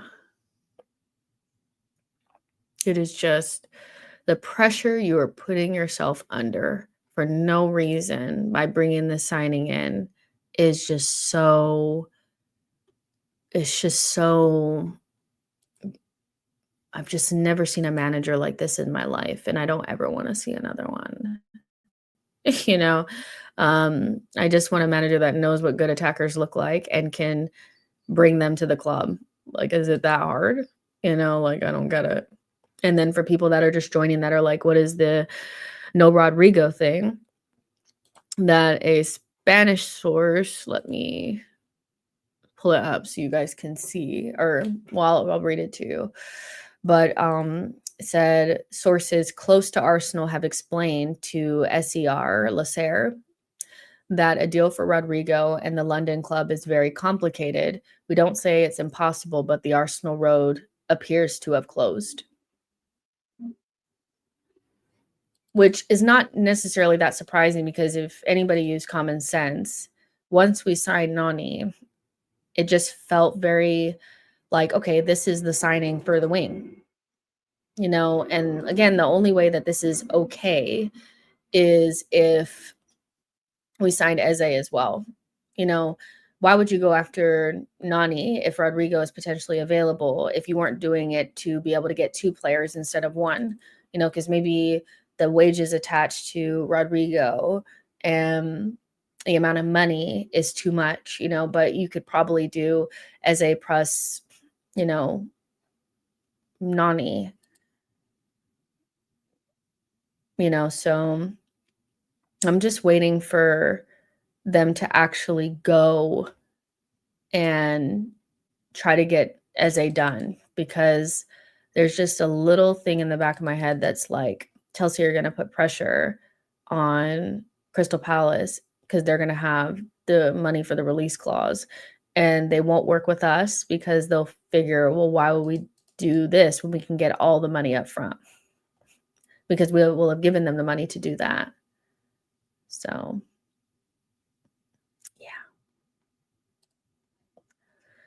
Yeah. Because Arsenal are already kind of doing you know, they need to be creative to get the Eze deal done, which means in Arsenal speak, they don't have the money or they need to sell first. If we have to sell first, that's just, yeah, it's just wild. So remember when there were reports that contract talks were breaking down with Winieri and Chelsea was ready and waiting?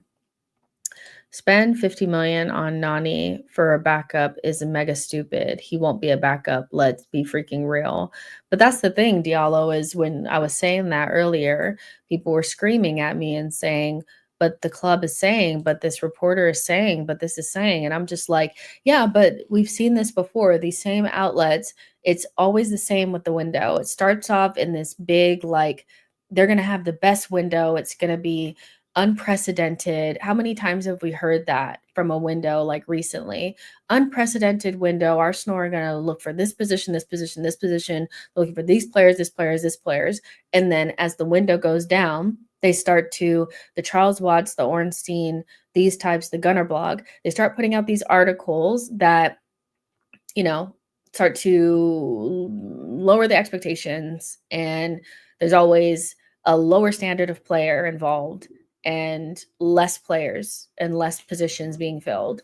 It happens every year, and that's kind of why when you bring in Madueke, I'm not really hearing you when you're saying that he's just a backup for Saka. Nobody in their right mind is coming to Arsenal to sit on our bench in a World Cup year behind the guy that's starting in the position. There's no way. It makes no sense.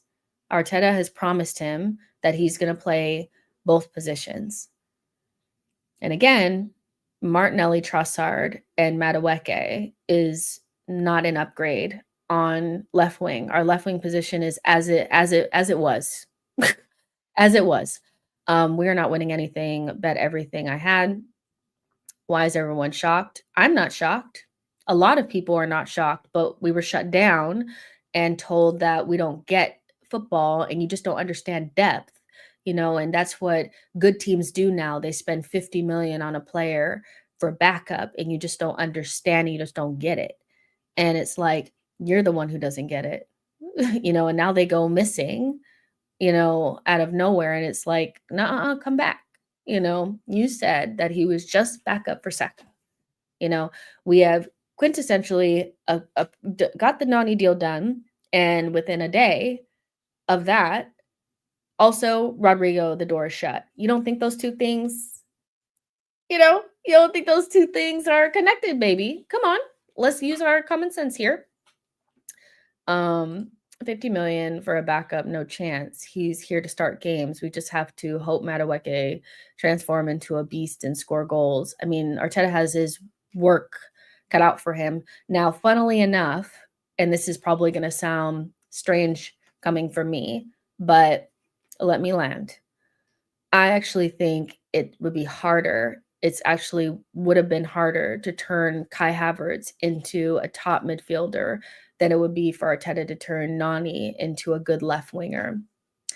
I think it was so crazy seeing the amount of hate that Nani was getting, justified in some ways, the signing, not the player.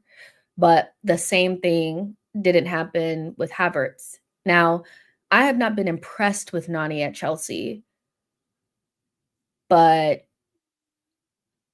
Havertz was the flop, bro. He was labeled that the flop. He was like Chelsea fans hated his guts down. They didn't hate Nani's guts. Some of them were still holding out hope that he could become something special, but they had lost all hope in Kai Havertz. Kai Havertz he was less likely to become what we needed in midfield than Nani at left wing. I think there's more there to work with Nani than there is with Havertz. But that's probably an unpopular opinion, and that's still saying that I don't really want Nani, and I think we've made our job a lot harder. But just in general, I do think that Nani is probably closer to what we need at left wing than Havertz is to what we needed in midfield. And also the fee and wages attached to the player were prohibitive moving forward. The player Nani is better at his position than the player Kai, but we're so tired of this Chelsea conveyor belt. Nani put us over the edge. Exactly. Yeah, I don't want to say what Diallo. I'm not going to say it's the underbelly, but it felt like the underbelly to me. I'm like, even like the amount of people, like maybe not even an underbelly thing, but the amount of pushback there was for Gyökeres. But there were people a day after we got Kai Havertz trying to rationalize it. They're more interested in keeping Havertz in the 9 than being open to Gyökeres. It's just something with that specific player, and I'm not quite sure if it's the underbelly, because also there's just like this hate for Gyökeres as well, coming from people that really love Havertz. I think it's the player. Like, I don't get it. I really don't get it because I'm like, what has this guy done to you? You guys, like, I'm with the people that are like, are you sexually attracted to him? I'm like deluded now, like sexually attracted to him. Like, what? Because I don't really get it, you know? Because to me, Nani's a better footballer than Kai Havertz. He's still not what we need or good enough at face value, but yeah. If we don't sign Eze or Rodrygo, there will be so much negativity. And I feel like it's justified negativity. It's justified. It's justified. We needed a left wing, you know. So much better footballer. Now all the them who wear the headband are getting the smoke. Yeah, pretty much. And I'm just like, damn. Like the stuff that was happening with him, and maybe we'd already been through it with Havertz, but I just feel like I if we had not been in for Rice, I think I would have I don't know what I would have done. Because I had a crush out over Kai Havertz, multiple, but you know, um, the reactions were not the same. That's all I'm gonna say. Hold on real quick, guys. Give me 2 seconds.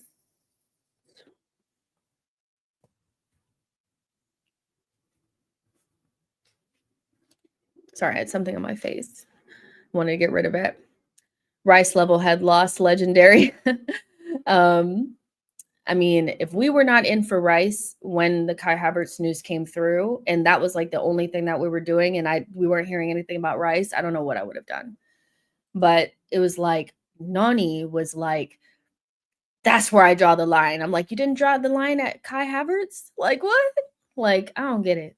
Javed says, I was very anti-Kai, but I think with Nani, it has been so strong because of the buildup of Chelsea guys plus club messing around with Sesko Gyökeres plus chance of Rodrygo Eze to this so quick is mad. And I get that too. There's layers to it. Jordan says, we were supposed to have our golden period and this selfish egotistical manager stole it from us. I'm getting Gervinho vibe. Madueke on the left is the same clumsy. I mean, he is definitely clumsy. And Arteta doesn't listen. You know, it's Rodrygo, and when you watch Rodrygo and Eze, you are watching artistes. You're watching flair and technical ability. I was watching a Eze comp yesterday, and I was like, look how soft his feet are. When the ball hits his foot, there's never a chance of the clanging off of it or the bad touch. He glides, you know, he's so one with the ball. It's so nice to see. But Arteta doesn't care about flair, soft feet, what it looks like, artistry, none of that. He cares about effectiveness and serviceability. That's it. You know, so whether he likes clumsy players, like Kai Havertz is one of the clumsiest players I've ever seen, and then you also are adding Madueke to that. You know, he doesn't care about what it looks like, you know. And like Marco said, all data with them exactly. So he's looking at I'll pull it up again, but let me read Taku's super chat. If only Gyökeres came in from now to the end of the end, would you be happy with the window? No. No, I would not. I would absolutely not, Taku. I would be fuming, fam. Fuming. I'd be so upset. Because as far as I'm concerned, that's one attacker. You know, Nani in my head is Casper the Ghost. You know, oh, he's there? Oh, really? We bought him? Oh, that's crazy. Like, I don't add him in terms of because we needed upgrades. Right now, Nani is not an upgrade on the wing position until we see him become a completely different player. But we need to bring in Eze or another winger or something. And I hope that there's a grandmaster plan of getting one or two more in. But the way we're moving with the Eze thing and how it's taking a couple weeks for us to start moving, Chelsea will know whether or not we have the money. They'll know. They'll know. And they were fully focused on Morgan Rogers, but now all of a sudden they're doing talks with Eze. They probably know they can't get Morgan Rogers, but they also know we don't have the piece, you know. So now they are like, well, we could just go take Eze from out from underneath them. I won't be happy, Taku. You know, schedule in the crash out and avoid this channel if you don't like to see people overreact, because I will be over fucking reacting. Trust and believe. That ain't good enough. But this is what Arsenal will be looking at. This is it. You know, and this is why I don't like to use stats to tell me whether or not a player is better than another or whether they're good or not. I use data to tell me what kind of player it is. That's it. Those are two completely different things. This does not tell me who's better than who. It tells me what kind of player you are. And this is what Arsenal are looking at. They're feeling like they need more dribbles. They need more ball carrying. So you put into the supercomputer, and you type in, I want somebody between the ages of 22 and 25 that are left-footed, that has good carrying numbers, good 1v1 numbers, and we need more shots. So let's get somebody with more shots. And Nani comes up in all those categories. If you looked at this and did not know boo about any of these players whatsoever, you would look at Barcola and Nani like they were something special. And we know Barcola is special because we've watched him, right? But you look at Nani, he is top of a lot of these lists in the things that we really want, you know, the progressive carries, progressive one, the dribbles, all that kind of stuff. He is well and clear of everyone else in the successful attacking actions per 90. But we watch football. We know, we look, we've seen, right? And so, but Arsenal will have looked at the data and decided that this is the best player to go for because he's green in all these categories. But it takes away from the, knowledge about, its clumsiness or is, that kind of stuff, and is he going to be able to clean up the final action enough? Why is it that he takes so many touches in the box, but his GA numbers are low? Things like that. And that's, I feel like, what Arteta thinks that he can coach. But, you know, um, it is as if the team and Arteta are just playing FIFA career mode instead of actually scouting players. Flawless supercomputer noises. Bakayoko is the backup. This is just why. Rodrygo is coming. Don't ask how I know, but we are his priority. Liverpool are trying to swoop in, but we've been talking to him longer. When he signs, remember this time and how the media works. I mean, I would put good money on him not coming at this stage. And him, being more interested in us only lasts as long as we're able to pay, and I'm really not feeling like we have the money, you know, not there. So, we'll see. We'll see. Let's see. 35 million for Omari Hutchinson, by the way. It's like, this is a whole different conversation and not really my hill to die on, but there's 100% something with our academy that is just not, it's not right. And it's not because this player needed to make it to Arsenal. We know that not like one player will make it every couple of seasons, like actually be a Saka or whatever. But the reality is, like, we don't make any money off of any of this shit, So, um average players or players that are not good enough for us, that doesn't mean that we should get nothing, so what are we doing?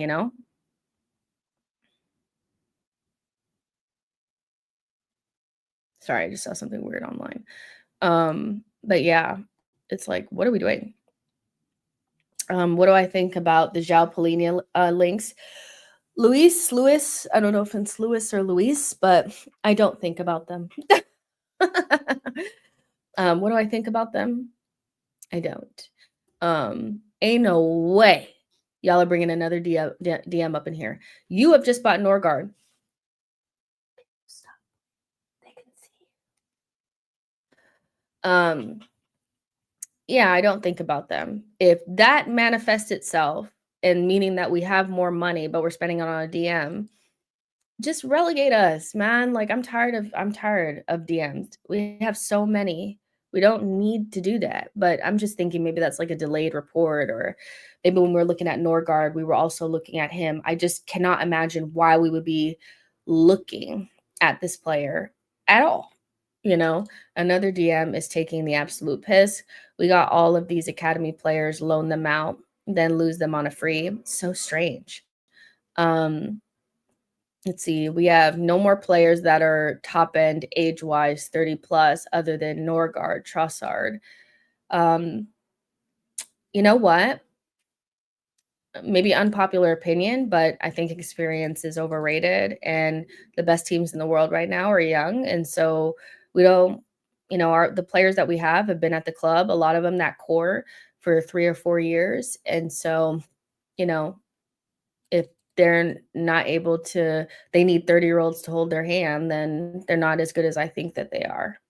You know, Gabrielle is 27. Ben White is 26. You know, Odegaard is 26. Kai Havertz 26. Declan Rice is 26. They're not necessarily, you know, infants, and they have much experience in the game. So we don't need no more old players. It's all right. You know, Norgard is enough, and so is, you know, Trossard if he stays. These players they're not inexperienced. They just may not be as old as the oldest player. You know, Saka is more experienced than Norgard. Noni must be for English quota, but goddamn, it still makes no sense. It doesn't, because you could get Eze for English quota. You know, there are other English players you can get for English quota, you know. I spoke to an Arsenal fan and they told me Lookman and Rashford are on the same level. Isn't that delusional? What do you mean? What do you mean by that?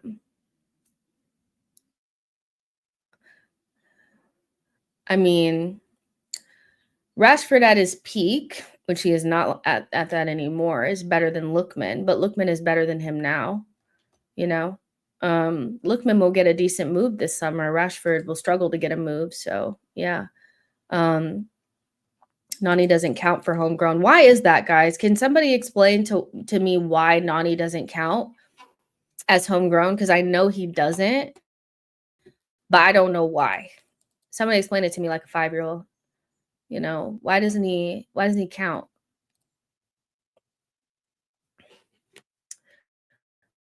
We got Nani because he was at Chelsea and Arteta has a fetish. That's it. You know? Because he did not spend his youth development years in England. Okay, cool. Makes sense. Incorrect. Nani does count as English homegrown. He left the UK before. Does not count. Yeah, he doesn't count. I knew that he didn't count. But I was just saying, even if you wanted to bring him in for like homegrown reasons, Eze's right there, you know, so you're right there. Played in Holland more than England.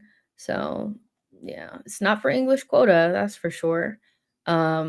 He means Lookman and Rashford are as good as each other. Lookman has gone to Inter Milan. He is a very good player.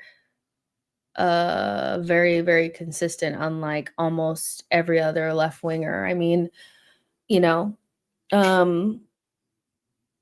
yeah, I think Lookman is better than Rashford. You know, I think that's a pretty obvious thing right now. Our data department has to be looked at. I feel like it's not even so much it needs to be looked at, because I feel like the data is what it is. The data is how you use data is the most important thing. You know, the data can only give you what's available. How you utilize data is important. It's like when people want to make an argument, as this happened the other day, want to make an argument about Rodrygo not being that good by saying, well, Martinelli scored more goals than Rodrygo last season, which is true. He had more GA or more goals or whatever. I think it was more GA. But Trossard scored more goals than Martinelli. So does that mean that like Trossard is better than Martinelli and Rodrygo? Because that's how you're utilizing the data. When you use data like that, I feel like when I look at somebody like a Martinelli and I see that his GA can be quite high, but then I watch him with my eyes, I'm thinking not that he's this great, wonderful player, is that he's probably just more of a finisher, because that's how I utilize the data. But somebody will utilize that data in a different way, you know, to try to make a point. And so, you know, I think it's how we use the data that's important. And also marrying that with the eye test, and then thinking about the repercussions of buying another Chelsea player, and then asking yourself, is it worth it? You know, that's all it really is. Lookman is better. I don't think Leao is as good as him. Leao has regressed as a player in the past 3 years, whereas Lookman has evolved as a player. Um, okay. Lookman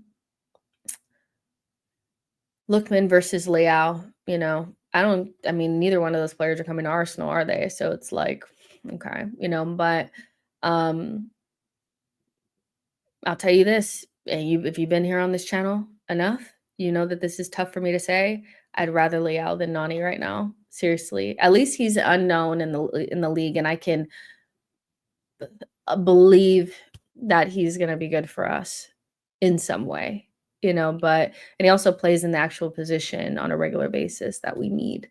Um, and we will not have given Chelsea money. But yeah.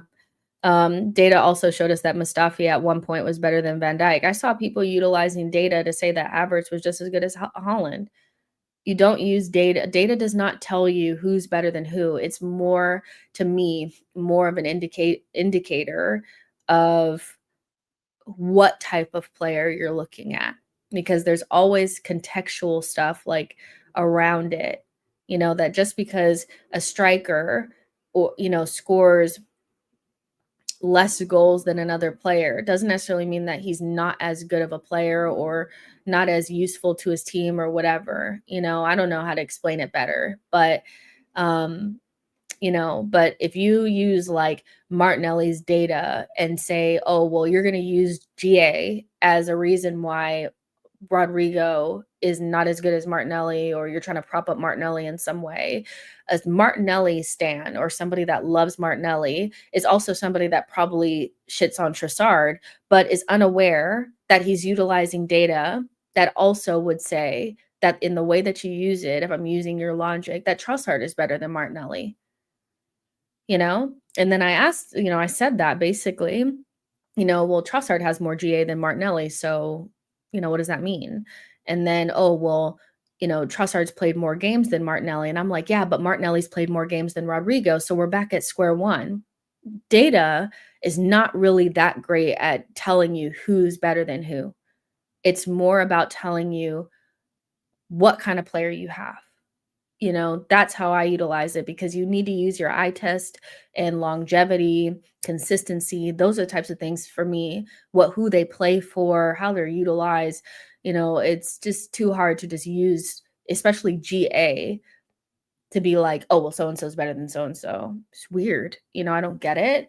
But Arsenal love the data department, and you can tell that Havertz and Madueke were data signings. They're basically data. We stuck the parameters in the computer, and the computer gave us this. And so we picked, and I think they went through some other options. They looked for Mbomo first. They looked at Mbomo first. He was going to Manchester United. They also looked at Zane. And Zane went to Galatasaray or whatever. And then somehow they got to Nani. Data should be used as a guideline, not for conclusive decisions. Exactly. Data is critical, asked Brighton. And I would never want to get rid of the data, but I still feel like even though Brighton used data, they still have scouts. Well, maybe they did, fire some of their scouts, but just because you fire some doesn't mean that you fired all. But for Brighton, it's also just a different circumstance altogether. Arsenal need to think about the player not as just numbers, because we usually end up having to spend a lot more than a Brighton. Brighton are going to spend 20 million on a player, and if it doesn't work, they're just going to ship them off somewhere else. They buy a bunch of talent at once for cheap prices and flip it. That's a completely different model than we have. It has to work for us. We're not good at selling. We overspend, and then we also put them on high wages. So yes, data is critical, but for Arsenal, there's so many other contextual things that have to be considered, because we're not just going to buy for cheap and flip it and then go again. It doesn't work for us the same way. Brighton actually scouts a player after identifying them after using data. I wonder what happens.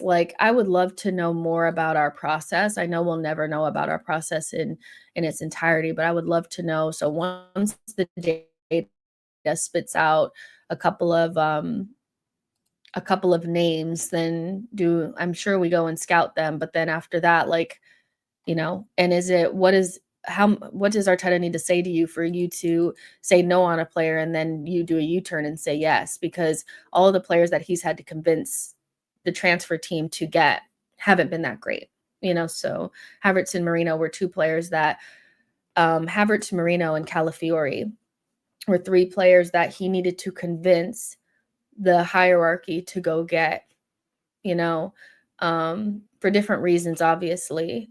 But I think he felt like Calafiori was too special of a player not to go get. And obviously he's like a top level like talent, so he wanted to get him, but he had to convince because of his injury record. Marino, they didn't think he was the right fit, but he convinced them of Marino. And then they didn't think Kai was a good fit, but they picked Kai. So, and they still got Kai. And I think Nani, I mean, we have not, a pick of the board either, but yeah, we have to see, we have to see what comes out after. But those signings haven't necessarily been the biggest upgrades, or like, they haven't given us as much as we've needed them to. So less convincing, apparently Brighton have proprietary scouting software that was partly developed by their owner, who's a mathematician genius. But to be fair, they also have a scattergun approach. So this scouting software, it's not something that it's something that they developed, but is it something that other teams are able to use, or is it's just for them? Because I don't know. I don't understand like that aspect of things. Like I have data, but like where do they get their data from? I guess that's what I'm asking. So is Brighton's software so much better than the rest of ours? I guess that's what I'm asking. I think the modern coach is obsessed in thinking, obsessed in believing they can make players better, which is why I think we don't always buy the best of the best. Yeah, but it's still, they have to be, I like the, wanting to buy gems, but they need to be gems. It's like, I would have loved for last summer, instead of buying Marino and bringing in Sterling, if we would have went out and got Barcola and Doué, because that's top level talent that needs to be developed. But if you could get it anywhere near its top, they're kind of, it's really good talent. Not what we're doing now, where we're getting kind of like, I don't want to call it failed talent, but false prophets and shit, and then trying to make it into something. I would just prefer us to I would have, if we're going to spend 50 million, could we have not gone to Monaco and asked for Akliouche instead?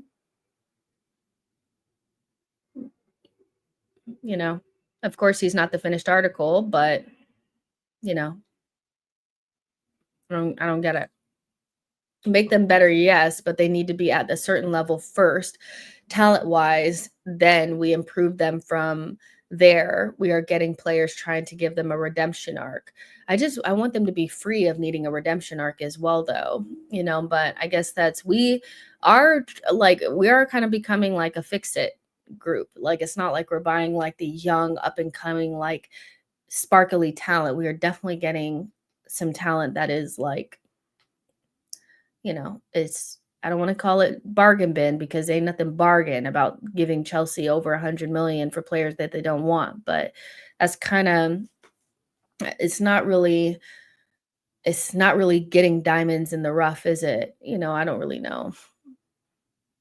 We overspent for youth player and Will Wright. So that's something. PSG buying diamonds and Arsenal buying glass, trying to polish it to become a diamond, not glass. Jesus. We need talents to save us for once. Yeah, it's interesting. I just wonder if there was just nobody else that we could go get. Like, they didn't think that they could go get Malik Fofana. He plays on both sides. He is a gem, in terms of a younger player that, is not quite at the finished article, but I mean, he's played Europa League before, so he has you know, some European experience, not necessarily at the highest level, but he is untouched by Chelsea hands and is going upwards. Could we have not gone and got him instead? Probably would have cost about the same amount. I think Arsenal need to be a little bit fucking for real as well, because part of me feels like they also like dealing with Chelsea because they give us a deal, or good terms. And that's not about talent at all. That's about you guys being cheap, Considering how our players become injury prone, the glass comparison may not be far from the truth. Nobody can't tell me we couldn't have found a real gem to have been backup for Saka, then save us some real money and go for Eze and Rodrygo. It's very lazy recruiting. I think Martinelli will bang this season. Competition for places in both Arsenal and Brazil will make him raise his game. I mean, if you're counting Nani as real competition and Trossard again, then his position is pretty safe, I would say.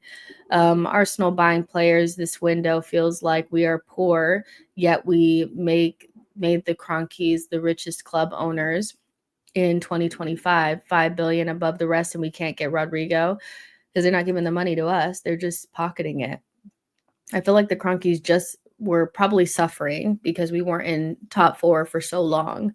Now that we've qualified for it 3 years in a row, now they're scaling back. They're scaling back. And when you have cheap owners, you need to make sure that every signing counts. And we don't make every signing count. We have too many signings in a window that just make us different, but not better. And so I'm happy about Berta, but I also feel like I don't know what his power is, because he still went for Sesko, and the only reason why we didn't get him was because of the valuation.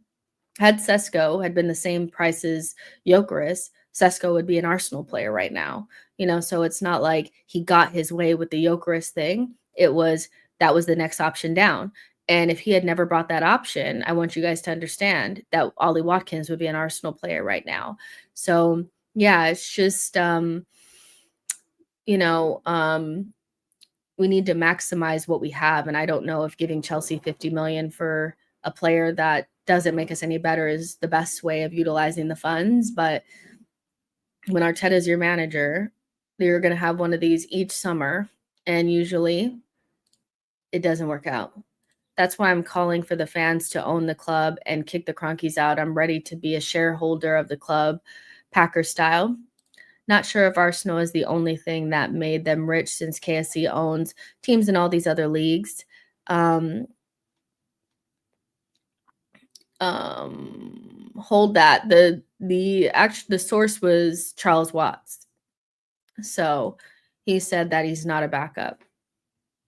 They don't view him as a backup. They convinced him that he would play lots of games at right wing and left wing. So there's that. And now we're just kind of waiting. And I guess the waiting is to see if we can sell someone. So, yeah. KSC owns Walmart. They have money. They do have money. But we always have a very strict budget. And so, yeah. So Eze and Rodrygo is over. They're still kind of dangling the Eze carrot in front of us, but they're recycling the same information from the last week or so, that Arsenal see Eze as a primary target, and they know about the release clause, and they're set to make an approach. So, and we've kind of been hearing about that for a while now. Yeah. Well, now the Olivia Smith thing is finalized, which is good for the women. Okay, so Ademola Lookman is going to enter. That's good. That's good for him. They need a rejig for sure.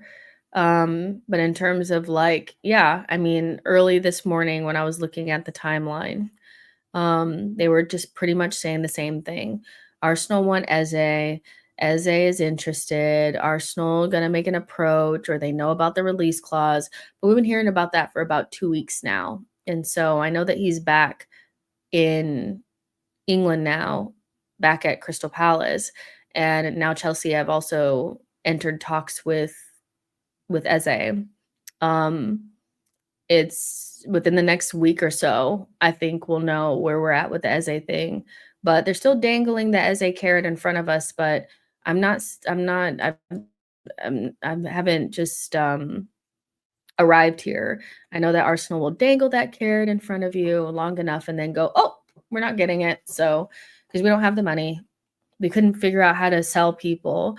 And this is what I'm saying about the Cronkies. It's not like they don't give us any money, but in comparison to it's how much they make available and are they willing to, because even with the Declan Rice thing, it's not like any of the money that they give us is like out of their own pockets or anything like that. They give us loans that the club has to pay back, so they trigger loans. And then when we get the money back from Champions League or whatever, that money goes back in for the signing. So in comparison to teams that we're trying to compete with, Arsenal are not necessarily destitute, but yeah, they could do more. They could do more. They could make the money available for Eze if they wanted to and not make it so that, Berta has to struggle. They could, especially after the travesty of the last window. Because that wasn't because we just had the money sitting around, you know. Dangle that carrot. Love how you hold back when the right way to say that Arsenal filled the fans with bullshit. That's what it feels like, though. They dangled the Rodrygo carrot for a while, tried to make it seem like we were buying Madueke as a backup, but we were still looking at Rodrygo. And then it was like the bait and switch. It's like, oh no, Nani's the guy. We're not getting Rodrygo now. It happens every window. Says the fun fact that Ekitike is being used for Isak's future is wild and nasty work by Liverpool. Arsenal should never deal with Sporting ever again. They are the reason they are so slow this summer. Shareholders, wrong league. That happens in the Bundesliga. I'm not sure about Eze, but I know Rodrygo is coming.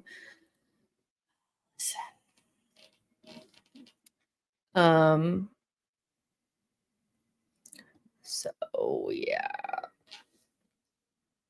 And these numbers look good, but I want you to look at that in comparison to the teams that win things and ask yourself if we're paying the same amount. Not only is our wage bill lower, but the amount that we spend.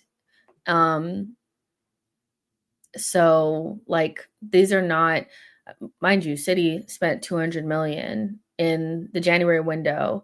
We couldn't even get 20 million extra to buy Ollie Watkins so that our season didn't fall apart.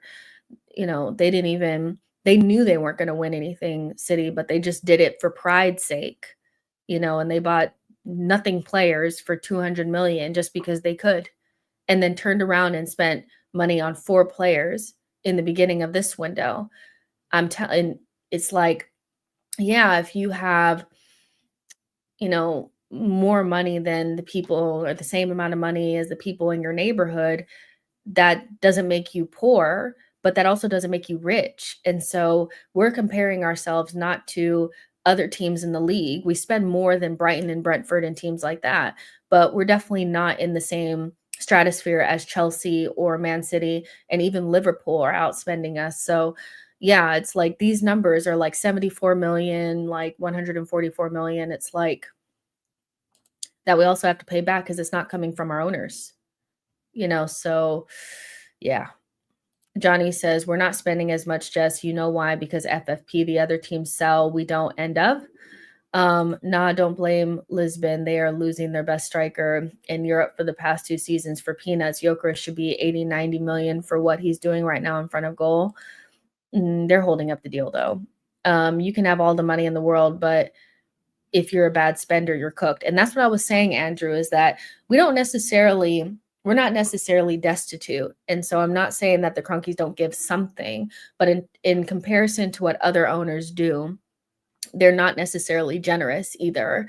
And that's why we're always in a disadvantage in terms of these big windows where we need to spend, and we always get to a point where we need to sell to buy, mostly not necessarily just because like there's just not enough money available, but because we have to always repurchase in the same positions. So the whole beginning part of our window was um almost, what do I want to call it, fixing mistakes that we already had, or filling positions that we already tried to fill, but like now we need to redo it again in like 2 years. The amount of DMs and left backs and goalkeepers that we bought is not a coincidence. We keep making mistakes in those positions. So the first part of that was buying those players. And then we finally got an attacker. And the first thing that they went and did was bought Nani. Because Nani was like done before Jokeris.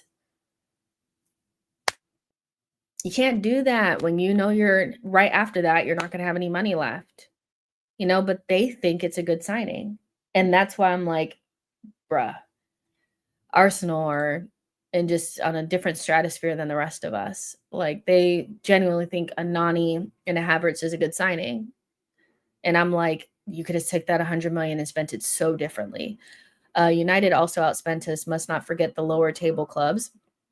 Take one look at SoFi Stadium, the Kroenkes built, and then look at our actual investment into Arsenal. I live across the street from SoFi. Don't come to my house. Don't come to my house looking for me, though. It's like on this internet, I know people will come to my house saying, oh, Jessica said that she lives across the street. Don't come here. But I live very close to SoFi. I can walk right over there. That stadium is insane. Now, do I think that I don't want to get all the way into the negative spiral, but there's a reason why Josh Kroenke is the front person and Stan is not. Have you ever watched like not Inception, but what is it? Succession, or any sort of like movie or show that has like a family business or like a family like run like empire, and there's always like that eager son that like wants more responsibility, and the dad shoves off one of his like shit companies to him, and then he's like wanting to show so much, but like the dad doesn't give a fuck because he doesn't actually care, and he's like, but look what I've done, I've changed it into. Yeah. Yep.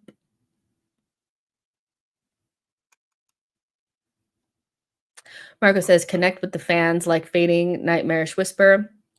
Mont says, we have a lot of PSR room, I heard. There's a reason why we are happy to spend 50 million on a player we don't need. We spent little last summer and nothing in January, released a lot. Yeah, but Mont, do you actually think that that's going to mean that we're going to bring in 2 more attackers? They're already crying broke. They keep putting out this, we don't have PSR issues. Read between the lines. We don't have PSR issues. We didn't spend anything in January or basically last summer. We actually made money, because we sold players, but they're in now. Our talking heads are saying that we'll probably need to sell someone in order to bring in another attacker. And with Crystal Palace, we want to approach them, but we need to figure out how to make the deal get done because it's complicated. Read between the lines. It's not that they can't give the money, is that they won't. And they're okay with, they want to be in good standing because they don't want to ever get into the situation that they were in before when we were in the pandemic and also outside of Champions League. And so their investment was no longer looking good for them. So now that they've settled the ship, it's back to business as usual. We're going to give you enough money to stay in the top 4, but unless you maximize it to its best potential, it's not like I'm going to give you that extra money. It's the fuck. Guy coming on his office window did that for me. I shouldn't have said that, but I think you're talking about Succession. The easier way to say is during the Wenger era, the team was funded buying cheap and selling well, but that drag us pretty deep. That means you will have to invest a lot to bring us back in the first place. let's see, prove you can milk Arsenal and you'll earn daddy's respect. This is what I'm saying. I'm like, I don't see us as anything other than like, okay, Josh, just go ahead and here, you can have Arsenal, because it's the one I don't really care about that much. And he's like trying his hardest and like trying to get dad's respect and shit.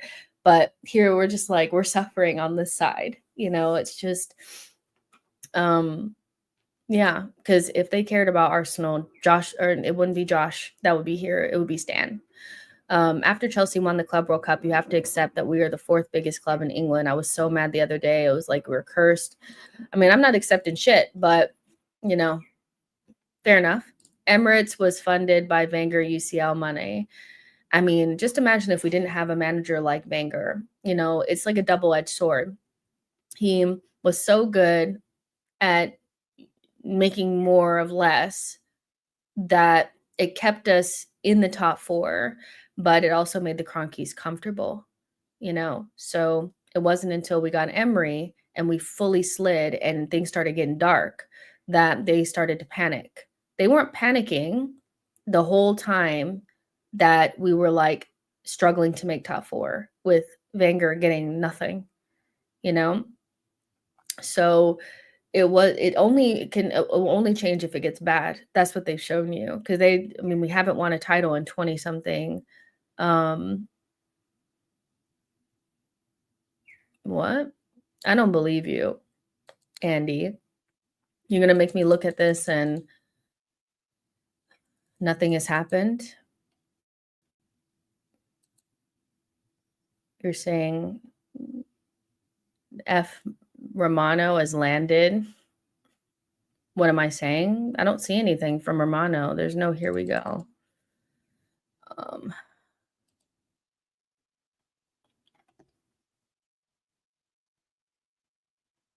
We're not getting a here we go today. They didn't panic because Wenger was an accountant. Yeah, he was an accountant, but he was also really good at like just making shit work. He kept us in a good position. And yes, he was kind of like one of those kind of like, he didn't believe in all the other, he didn't believe in what Chelsea were doing. He didn't believe in all this like, sports washing and all that type of stuff. So it was kind of like a match made in heaven. But, Wenger did so much with so little that they just got so comfortable. And it wasn't until it got really bad. And for me, Arsenal getting really bad is where we were when Arteta took over, where we were outside of top 4. We were outside of European competition altogether. And we had a really old aging squad that lacked talent and was on huge wages. And oh, by the way, now you can't get anybody in the stadium. Crazy. Fighting for us wasn't in their mind at all. It was all about kicking Usmanov out. So yeah, it's just crazy. It's just crazy. But yeah, now we're trying to see what the rest of this window is going to be. And it's like every day that goes by, like it'll be Thursday, obviously tomorrow, because tomorrow's Wednesday and that's how the week works. But when are we getting this? Here we go. It's taking too long. It's just, he needs to be on the Asia tour. We're leaving on Saturday. We've been in advanced negotiations since Sunday. It's like, how long does it take to get these add-ons looked at? It's just so annoying how every single signing is just so drawn out. And after that, and then we have to worry about whether or not Arsenal are going to get another attacker, which I fear there's going to be some bad news coming soon. Let's see, back in 10, going to see what's falling from Romano's gums. Okay. That's how the week works. See, Jess, that's why I hang out here. I learned so much. Exactly. It's Wednesday, so that means tomorrow is Thursday, and then the next day is Friday. Are you picking up what I'm putting down? Is it clocking to you now? You understand how the week works? See, it's just like school. You're learning new things every day. At least we have the news that Ethan is staying. Yes, that is great news. Remember when AFTV had troops in DT crashing out? Those were peak times. I remember I may still have it saved, but there was a fan cam from the Jamaican guy, and it was during, like, the dark times with Mikal. I think it was during that run where we didn't win anything, which oddly enough has become some sort of thing that rivals use to, like, back their manager. They're like, "If Arteta survived this, then Ten Hag should survive." It's like, you shouldn't be using this, but, he said I don't wanna do the accent because it'll make me sound so bad, but it's like, "If Arteta has any respect for himself, if he has any respect for himself as a man, he will send his resignation tonight. Tonight, he will send his resignation tonight." And I was cracking. It was the hardest I've ever laughed at a fan cam. It was so funny because it was so dramatic. So, if Arteta has any respect for himself, as he's a man, if he has balls between his legs, he will send in his resignation tonight. And I was like, oh my gosh, that is so funny. It was so funny. Oh my gosh. It was He put out a video the other day about Nani that was really funny too. I'm not gonna lie. It was funny. Like, I know it's kind of toxic, but it is funny. I'm not gonna lie. Because if you've ever crashed out about Arsenal, you'll like in your head, you say the craziest shit, and he's just saying it out loud. He's just saying it out loud. Um, it's time to go was funny. R.I.P. Claude. That was really funny. Low key feel they gave Ten Hag longer because of Arteta's time at Arsenal because they both worked with Pep. But that's what I'm saying. It's what are you doing?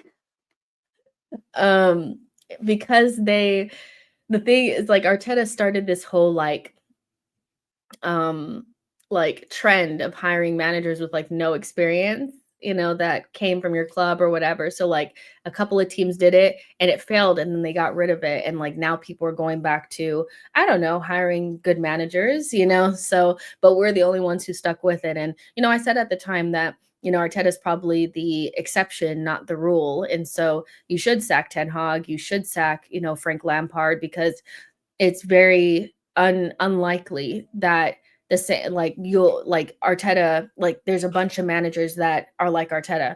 Now, I think Arteta had his window. I think he should have won something by now. And maybe he's not the exception, maybe he is the rule. But at that time I was like, y'all cannot be using Arteta as a because if it does end up being the case that he's really, really good, the likelihood of Lampard and these guys also being that is very unlikely, so um I don't know what you're doing, but you need to stop. Here. You're being annoying.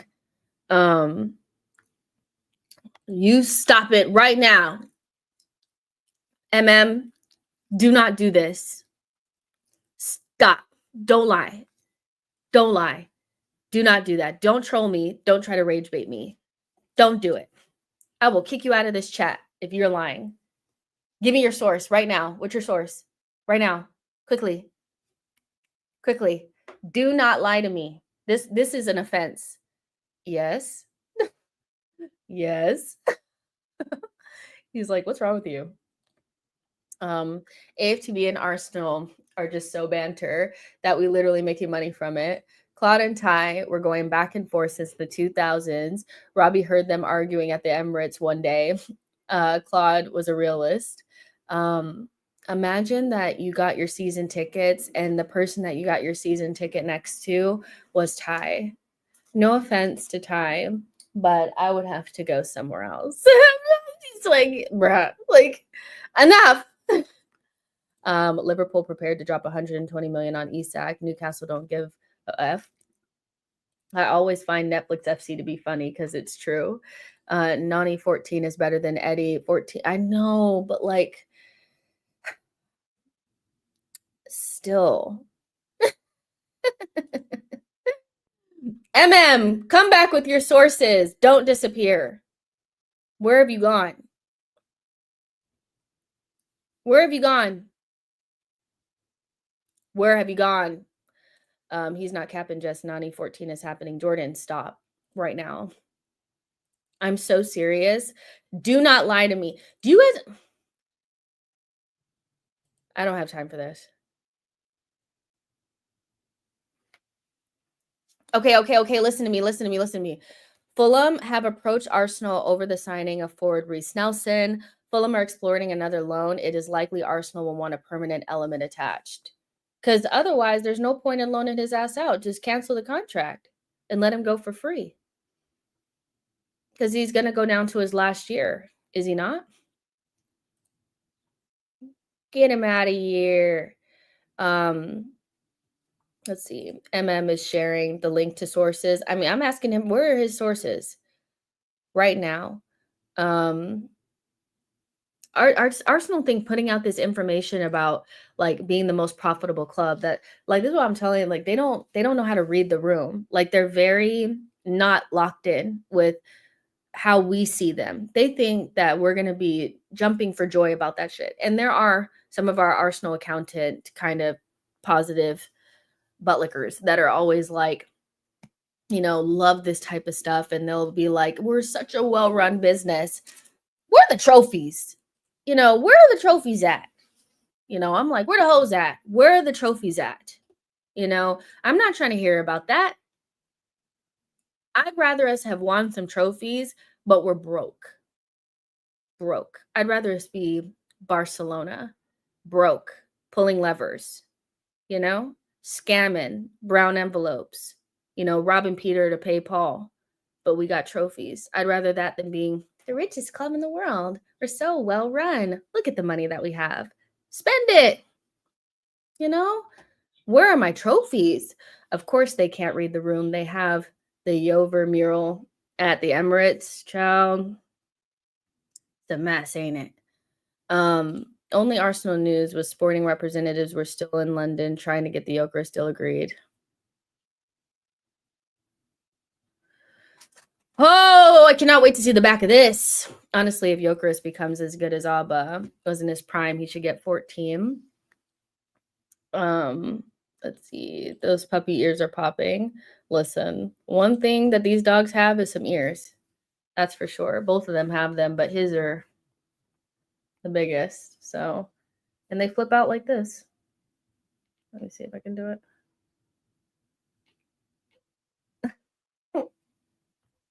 He's sick of me. I've already said it. If 115 charges go away, I want our owners to cheat and even tell the public we'll cheat. It would be a business decision. I mean, listen, I'm like, break PSR now and then pay the 20 million fine next summer. Isn't that what not AC Milan, sorry. Isn't that what Aston Villa and Chelsea just did? They were all fined for going over PSR and they just had to pay a 20 million fine. Do that. Why not? Break PSR. Show me you really love me. Break PSR. Break the law for me. None of this ran well shit. I don't want to hear that. Trini says Fulham to Arsenal as Arsenal is to Chelsea, the football food chain. I mean, listen, they need to come up with some peace. They can't just be taking Reece Nelson on another dry loan. You've had your dry loan. Either you want his injury prone butt or you don't. Ash says, at least we have all of our players that we need. If City get charged and are guilty, we win the 22-23 title and Arteta gets a statue. I wish that's how it worked, but yeah, I'll just feel even more pissed off. Let's see. Luku says, have you spoken about Gordon at left wing? Now, why would I talk about that, Luku? If you're going to sell Martinelli and bring Gordon, you have just swapped. It's like, it's like getting rid of your, no, see, I have to remember I'm on the internet, but that's like I don't know. It's like swapping the same shit, it's there. I don't think Gordon is that much better than Martinelli. He's not better at all. He's really not. Um, Absolutely not. And you guys know I'm not a Martinelli fan, but s that just makes no sense to me. He's not an upgrade. He is not an upgrade at all to me, and Martinelli has the same frustrations. So, yeah, I can't do it. We need more. Let's see. To be fair, Gordon is a Martinelli that raises his head twice as much. Um, let's see. Yes, she did a few days ago. Dude can't handle a tan. That's what she said. And yes, I can't see him in the South. I'm not from England, but I know how this shit works. I know there's your Northerners and your Southern people, and I'm like, he's from the North. Is he sick? Is he sick? Tell me now. You mean sick as in playing or ill? Because if he's actually ill, I won't say anything else about him. But he's really pale, and I just don't see him in London. I think if he does go, he'll go Liverpool or something. Because isn't he a Scouser anyway?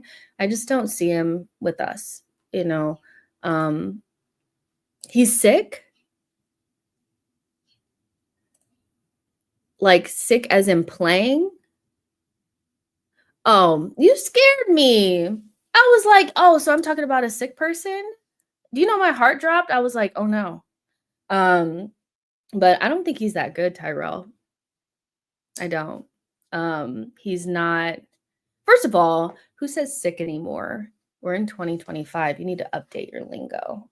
That's like saying gnarly. All right, you need to get down. But yeah, I don't really like Gordon. I see another Martinelli. He doesn't look down as much, but he's not giving. Is he on that little list or that little thing that I saw that I had? Let's see. Probably not because he wasn't good enough to be on it, which says a lot. Maybe he is on here. Hold on, let me see.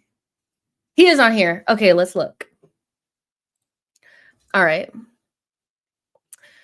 What are you good at? So for successful attacking actions per 90, the only people that are higher than him are one and only Nani and Rafael Leao.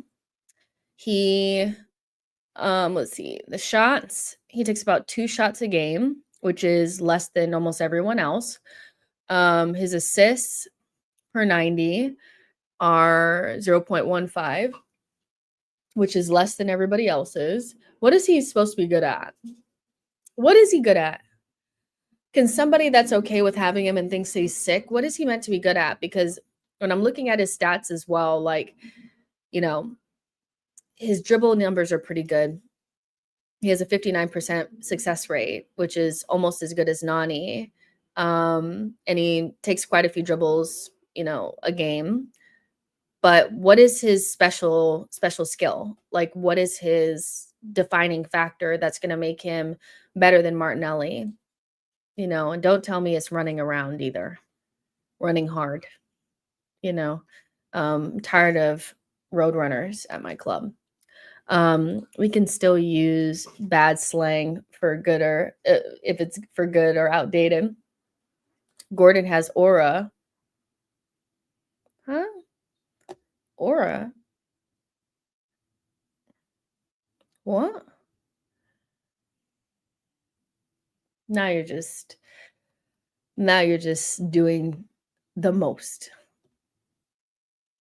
You're doing the most. Aura? Thierry Henry had aura. Ronaldo has aura. Gordon doesn't have aura. He's just a guy. Just a guy. When you see Gordon play, you know he's a proper player. Well, I got glasses and contacts and I can't see it. I'm like Sandra Bullock in that damn boat. I can't see it. Who's telling you guys that? Because I've seen other people say this. too, that, like, if you watch him in person, you just understand. I'm like, "Why can't I see it on my television screen?" CR7 is just Aura Farms Jess, not money, my new. I mean, he's decent at crosses, vampires should back off. Aura is another word for saying you think someone is sexy. Nivek says, "We're trying to win, not add aura to this team." Um, let's see, your face reaction is hilarious.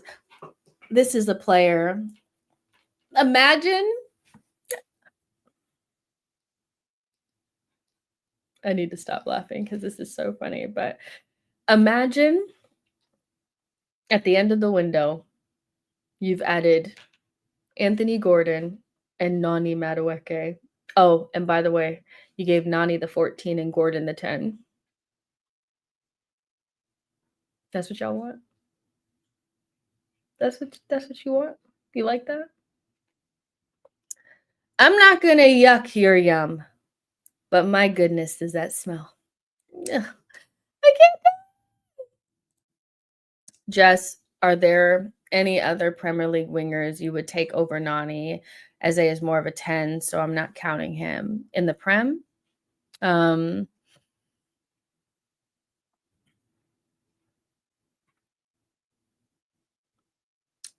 um, probably not.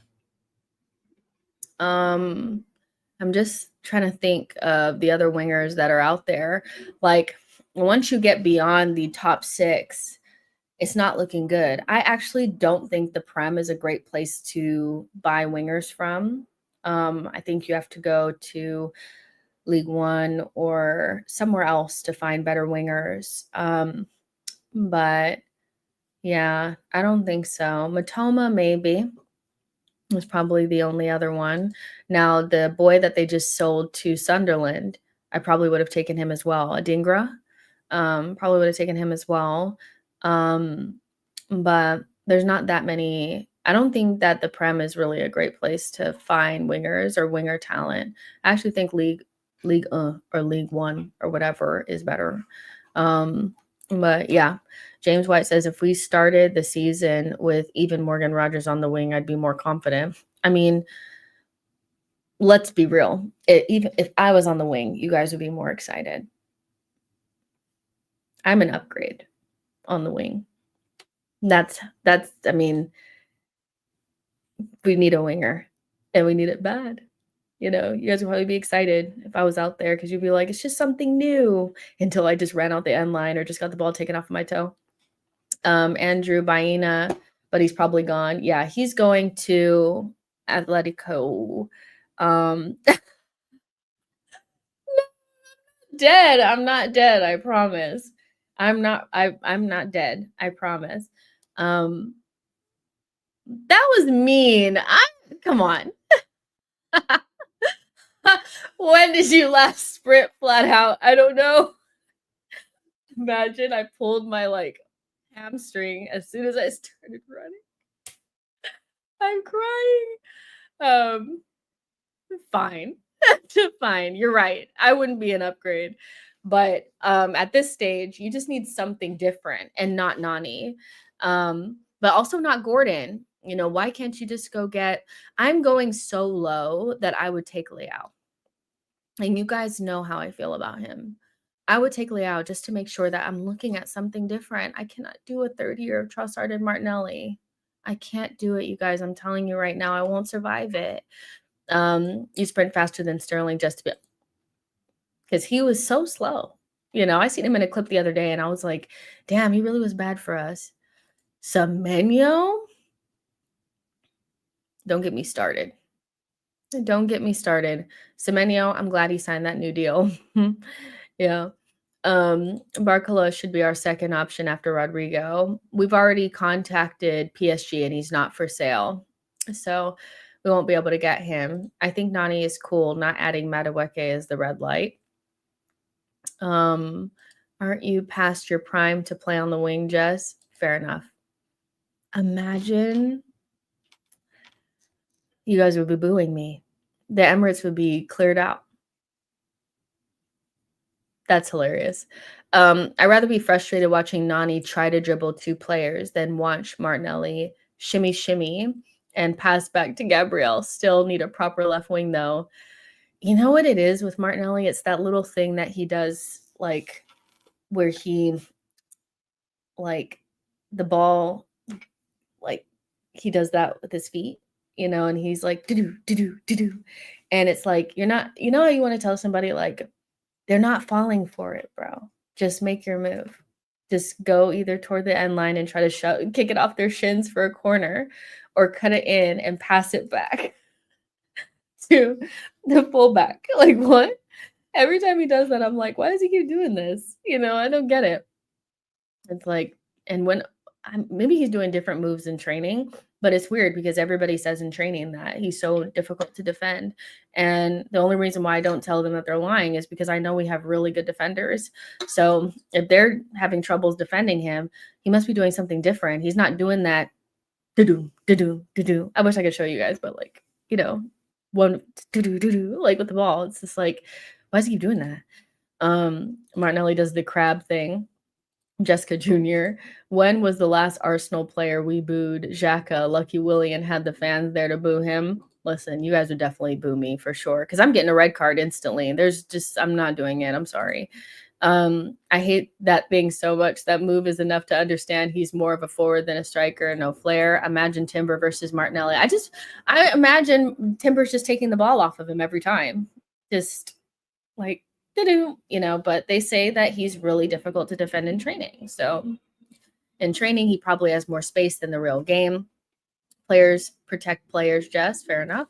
My copium is telling me after the Jokeris deal is signed, sealed, and delivered that the focus will be on sales. So that's the end of the window other than another winger secured. Yeah, I don't really love the idea of needing to sell to buy now, but I'm hoping that Berta has more ability than Edu to take these players out, but not take them out, but move them out. But yeah. Why do they keep doing this? Jokeris to Arsenal is just a matter of time. Spare me! Oh my gosh. Just put the here we go in the bag. Sick. Arsenal are in talks to offload Nelson and Fabio Vieira. Fulham want to re-sign Nelson in another loan deal, and Parma have asked to sign Vieira. Arsenal have asked for 20 million to Vieira. For Vieira. Oh my Fabio.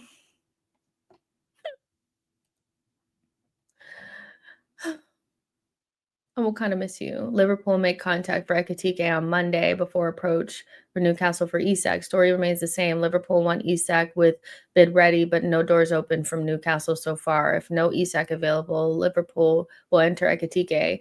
We'll know.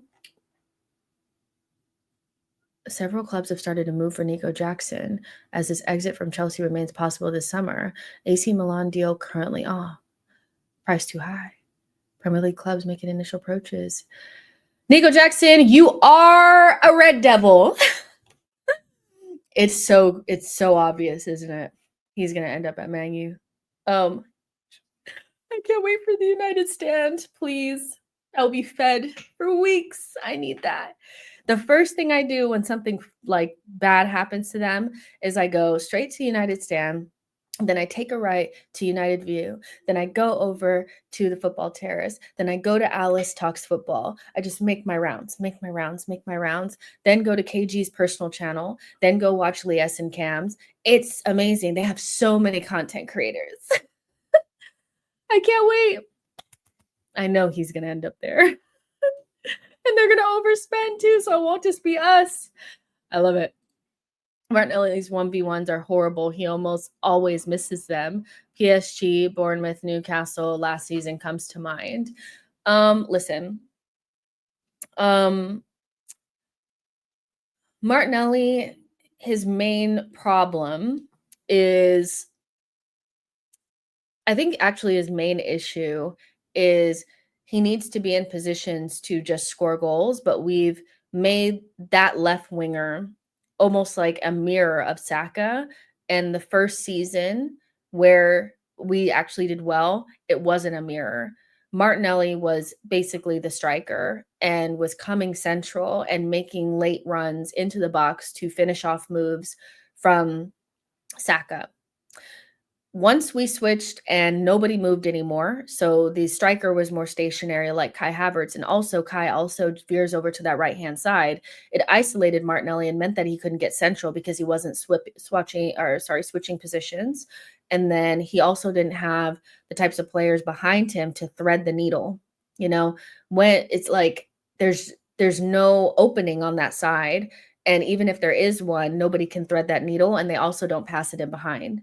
So Martinelli really needs to, you know, be in positions to get central and to be able to put he needs tap-ins essentially. 1v1s, I think now that his what's the word? Once the confidence is gone with Martinelli, the 1v1s go away. But he's actually not that bad at 1v1s. It's just his confidence is on the floor. You can tell when a confident Martinelli is much different than what we're seeing now. But because Arteta has changed the winger position so much, I think he's second guessing himself because he's not in positions to do things that he thrives at. And he's constantly repeating doing things where he's not successful. And so either Arteta needs to make it so that the striker goes out to the left and Martinelli comes central, and also allow the front three to move more and just offer different variation in the way that we attack. Martinelli will always suffer.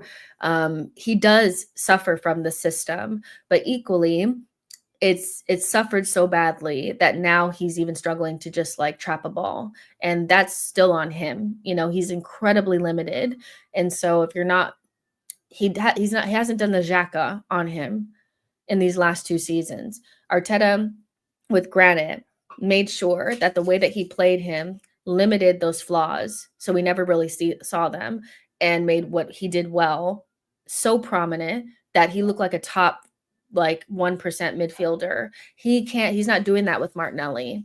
And I don't think he's really doing that with any of his attackers except for Kai. Kai probably looks the best in our system and the most natural because the system is built around him doing well. You know? So Martinelli really needs to be running off the shoulder. He needs to be more central, and he needs to be put in positions to take a touch and put the ball in the back of the net or hit it first time. The more he thinks, the worse he is. And our system is built around people thinking a lot. Everybody has to think so much. You can tell all those players are in their head constantly. So if you're not a thinker, you're not going to be able to do shit in that system. Arsenal decided to end their interest in Newcastle striker Alexander Isak after discovering that they were not per Gunnar News, the player's preferred destination. Arsenal decided to end their interest. Oh, I don't give a damn. I could have told y'all that. He never twerked for us, not once. When players want to come to Arsenal, they bend over and twerk for us. Everybody does it. It's always the same. It's never like not known. When players want to come to us, they start talking about us. And like when Caicedo was twerking for us, and you know, it was so obvious when he wanted to come. Mudryk, so obvious that he wanted to come, you know? Isak never once looked like he wanted to come to Arsenal. I think that initial rejection was all he needed, because he would have come when he was at Real Sociedad, just like Bruno G would have come straight from Lyon. But those rejections set them on their villain era. And now their sole purpose is to hurt us. Like, you know, he never wanted to come here. And that's why I feel like some of the twerking for him from Arsenal fans is a little embarrassing, because it's like, I'm sorry, but if you don't want me, I don't want you. You know, I know you have to convince some players of a certain standard, but Isak never acted like he wanted to come to us. So for me, we have the best Swedish, you know, striker in the world, you know, because he actually wanted to come to us. Joker is twerking hard, okay? And I'm going to give him some money because he actually wanted to come to us. As far as I'm concerned, I'm paying Isak dust. He's nothing to me. Of course, I'm not going to say that he's ass or anything like that. But this is why I'm saying, like, Arsenal fans are disingenuous because they're like, well, I'm just telling the truth, that Isak is a better player than Gyökeres. It's like, no, you're not doing that just because you could say that and then just end it there. But what you want to do is undermine the Gyökeres signing because you're so sad that somebody who doesn't want you, is not coming. This unnatural obsession with Isak is so annoying. It's annoying. You only have to say it once, but after that, it should be, but my striker is this. But they're still going. But Isak, but he's a baby Henri. And when we should have got him at Real Sociedad. And oh my gosh, he's just not. I don't want to hear that. I don't want to hear that anymore. Gyökeres is your striker. Back him. It's kind of like here. It's kind of like this. You're married, right?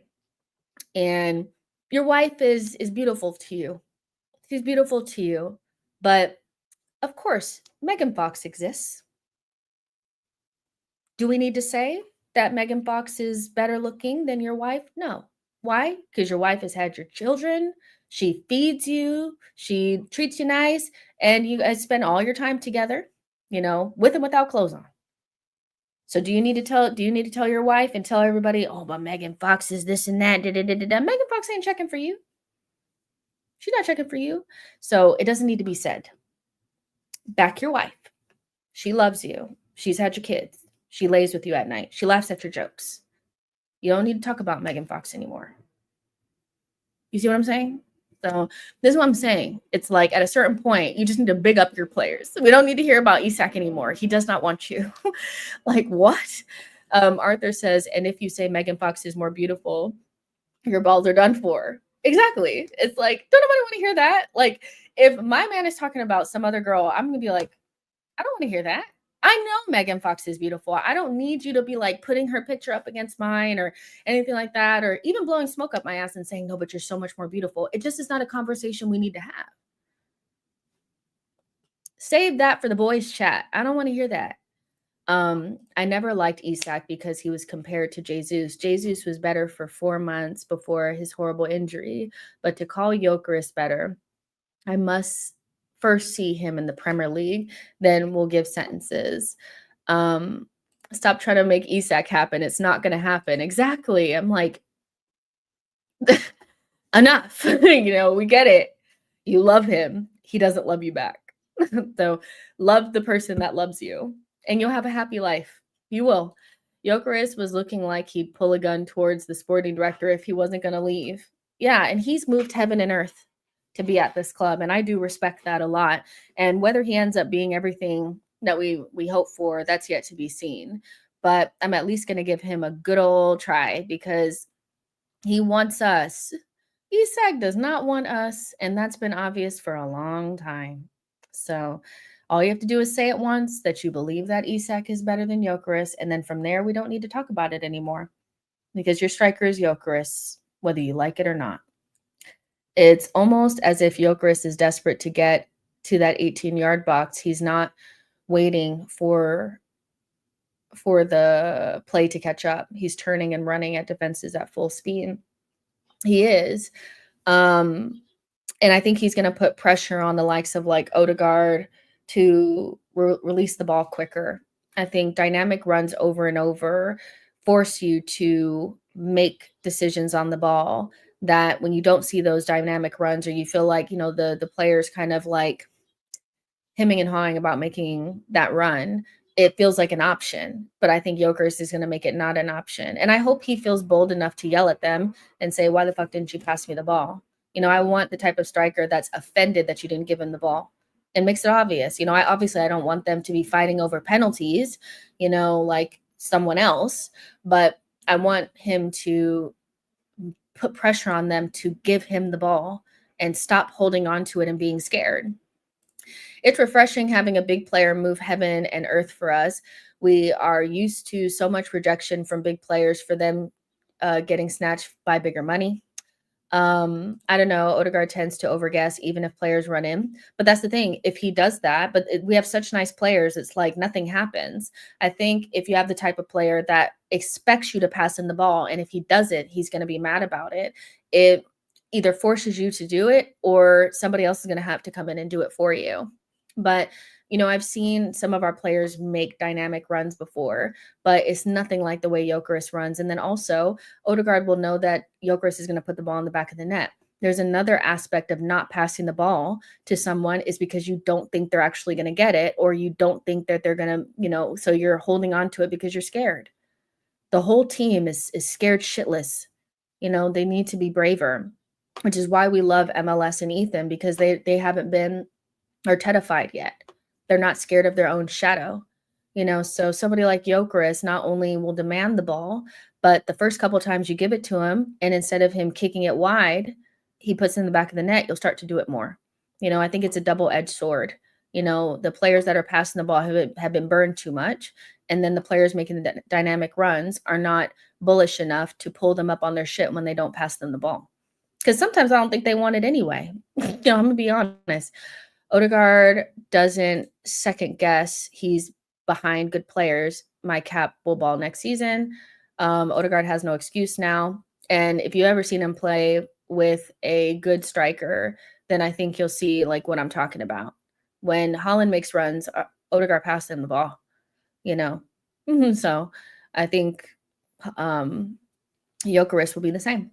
I think the reason we do emphasize on Isak being better is because we know what he can do if he goes to a rival. Of course, I'll back Gyökeres, but sometimes you need to acknowledge the better guy. But you can acknowledge it without harping on it, and that's what I'm saying.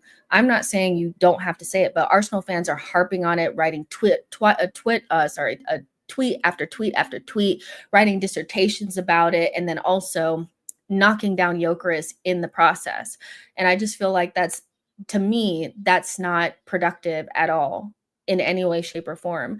We all know we don't need it said that Isak goes to Liverpool. That's a great signing for them. It's like the only reason why they're saying it is because the insecurity is seeping out, and they've made it up in their mind that this player was supposed to be ours, and they're heartbroken over it. And then they can't even just speak on Isak. They have to, and we're getting Gyökeres. We're getting the Swedish bodybuilder. It's just wrap it up. Wrap it up. You only have to say it once. You don't have to keep going on and on and on about it. I'm sorry, but I've never seen a fan base obsess over a player that does not belong to them as much as Arsenal fans have done with Isak. And I always said that this was going to happen. If and when he goes somewhere else, they are not going to be able to cope with it. They're going to be so negative about it. And so like, oh my gosh, he's left us. He's not yours. If I was a Newcastle fan, I would hate us too. If Man City fans were doing with Saka what we're doing with Isak, I would every time we beat Man City, I would be like, yeah, because it's like this is not yours, he's not yours, I also don't have Twitter or X or whatever, and keep it that way, Pat. Gyökeres loves goals. He's very good at scoring goals. The better guy has 97 goals in 2 seasons. Gyökeres mindset is top. He will boss the Premier League. Yeah, 20-25 goal Isak in the Prem. Well, if Havertz and Marino had actually had full seasons up front, the both were well on their course for 15 to 17 goals, only 7-8 goals behind Isak. I just feel like it only needs to be said like once, and I know what Arsenal fans are doing. It's just more an emotional response to not getting a player that never belonged to you, and then in turn you have to look at what you have and be like, and I have to suffer with Gyökeres. It's like, wrap it up. Like, I'm not trying to hear that. And all of us will have good strikers essentially in the top 6. There's varying variations to it. But I don't see Chelsea fans crying, and they have João Pedro, and he had like, what's his top goal scoring record? 10, and like 9 of them were penalties. So I'm just saying, like, we don't always have to bend over, and show our asses every time somebody signs someone. Sometimes it's okay to like what you have, and that doesn't mean we have to lie. Like, I'm not going to sit there and say that I think that Saka is better than Salah. He's not. but I love what I have, so I'm also happy to have Saka, and I would not trade him for anything else in this world. And sometimes it's just that simple that you can recognize that a player is probably better than yours, but you also don't have to bend over. And Arsenal fans always take it too far, always take it too far. They might actually have something to be coming off of the bench next season. I wanted Gyökeres 2 seasons ago before any of you YouTube lot knew about him. Am I the YouTube lot, Andy? That felt personal to me. Credit my son. He pointed me towards him when Jesus got injured on international duty for the first time. Well, send him over to Arteta and make him be a scout then. Tell Arteta that he has the best scout, that you have the best scout that you've ever seen that should be scouting for Arsenal, and pay him the big bucks for it. Because if he could identify somebody 2 years ago, then he probably has a future in scouting. That's pretty cool. It's almost like Odegaard was holding back on playing through passes to Havertz because he knows what the outcome would be. It's twofold. It's Odegaard shouldn't necessarily hold back as much as he did.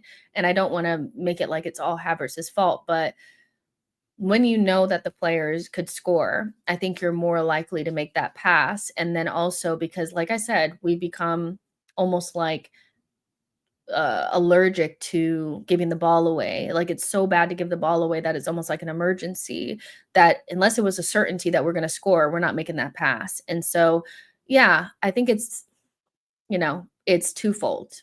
But I'm expecting Odegaard to pass that ball to Gyökeres.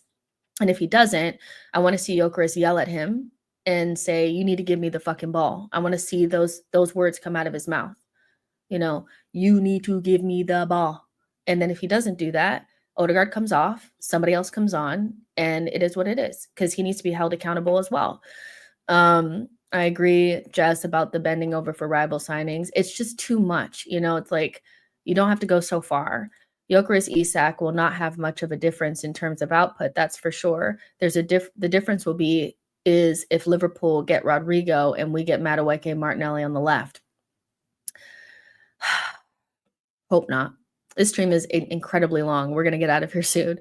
Andrew says this whole team, especially the last season, were like, unless I'm passing on to the net, I'm not shooting. It was the tame with the shots, tame with the passes. Everything was like scared shitless. And I want us to be in a position where it's not like we want to give up the ball, but we feel confident enough that even if the other team scores 1 goal, even 2 goals, we can come back. And that's something I'm looking for. But I feel like you only have that confidence when you're playing good attacking football. When you're not playing good attacking football, I think you are more pragmatic by nature, and we become more pragmatic over time. And the last time that we had that like inevitability was the last time we were playing good attacking football. And of course, we gave up more goals, but we also didn't have Raya, we didn't have Timber, and we didn't have MLS. And that has to come into play at some stage as well. Also, on a side note, I think Gyökeres being a unit that he is may bring more penalties. He could wrestle for the ball possession more. Just hope Arteta doesn't limit him in his play. Dragoon says, I really hope we see more flexibility in our play style next season. Odegaard shots were getting blocked every time. It was so annoying. And it's like that split second where you're actually open. You need to take that shot. The indecision just comes from a lack of confidence. And I do think a lot of our attackers' confidence was on the ground. Some of that is the way that we play.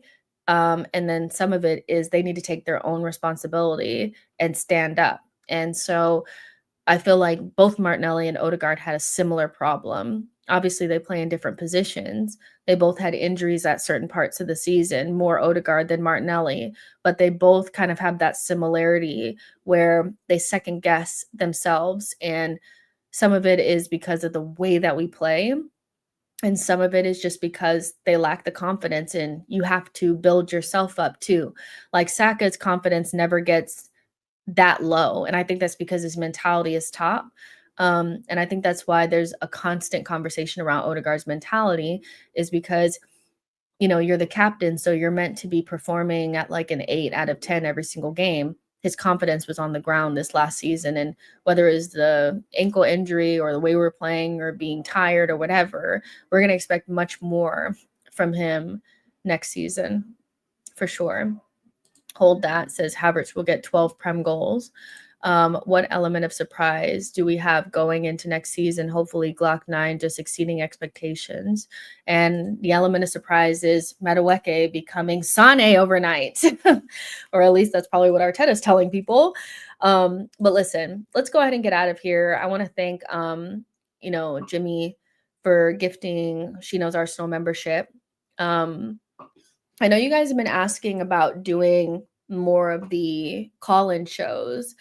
The plan is for to do one call-in show a month, but then having members only call-in shows after games. So we'll have the regular player ratings, and then for members, we'll do the call-in after that.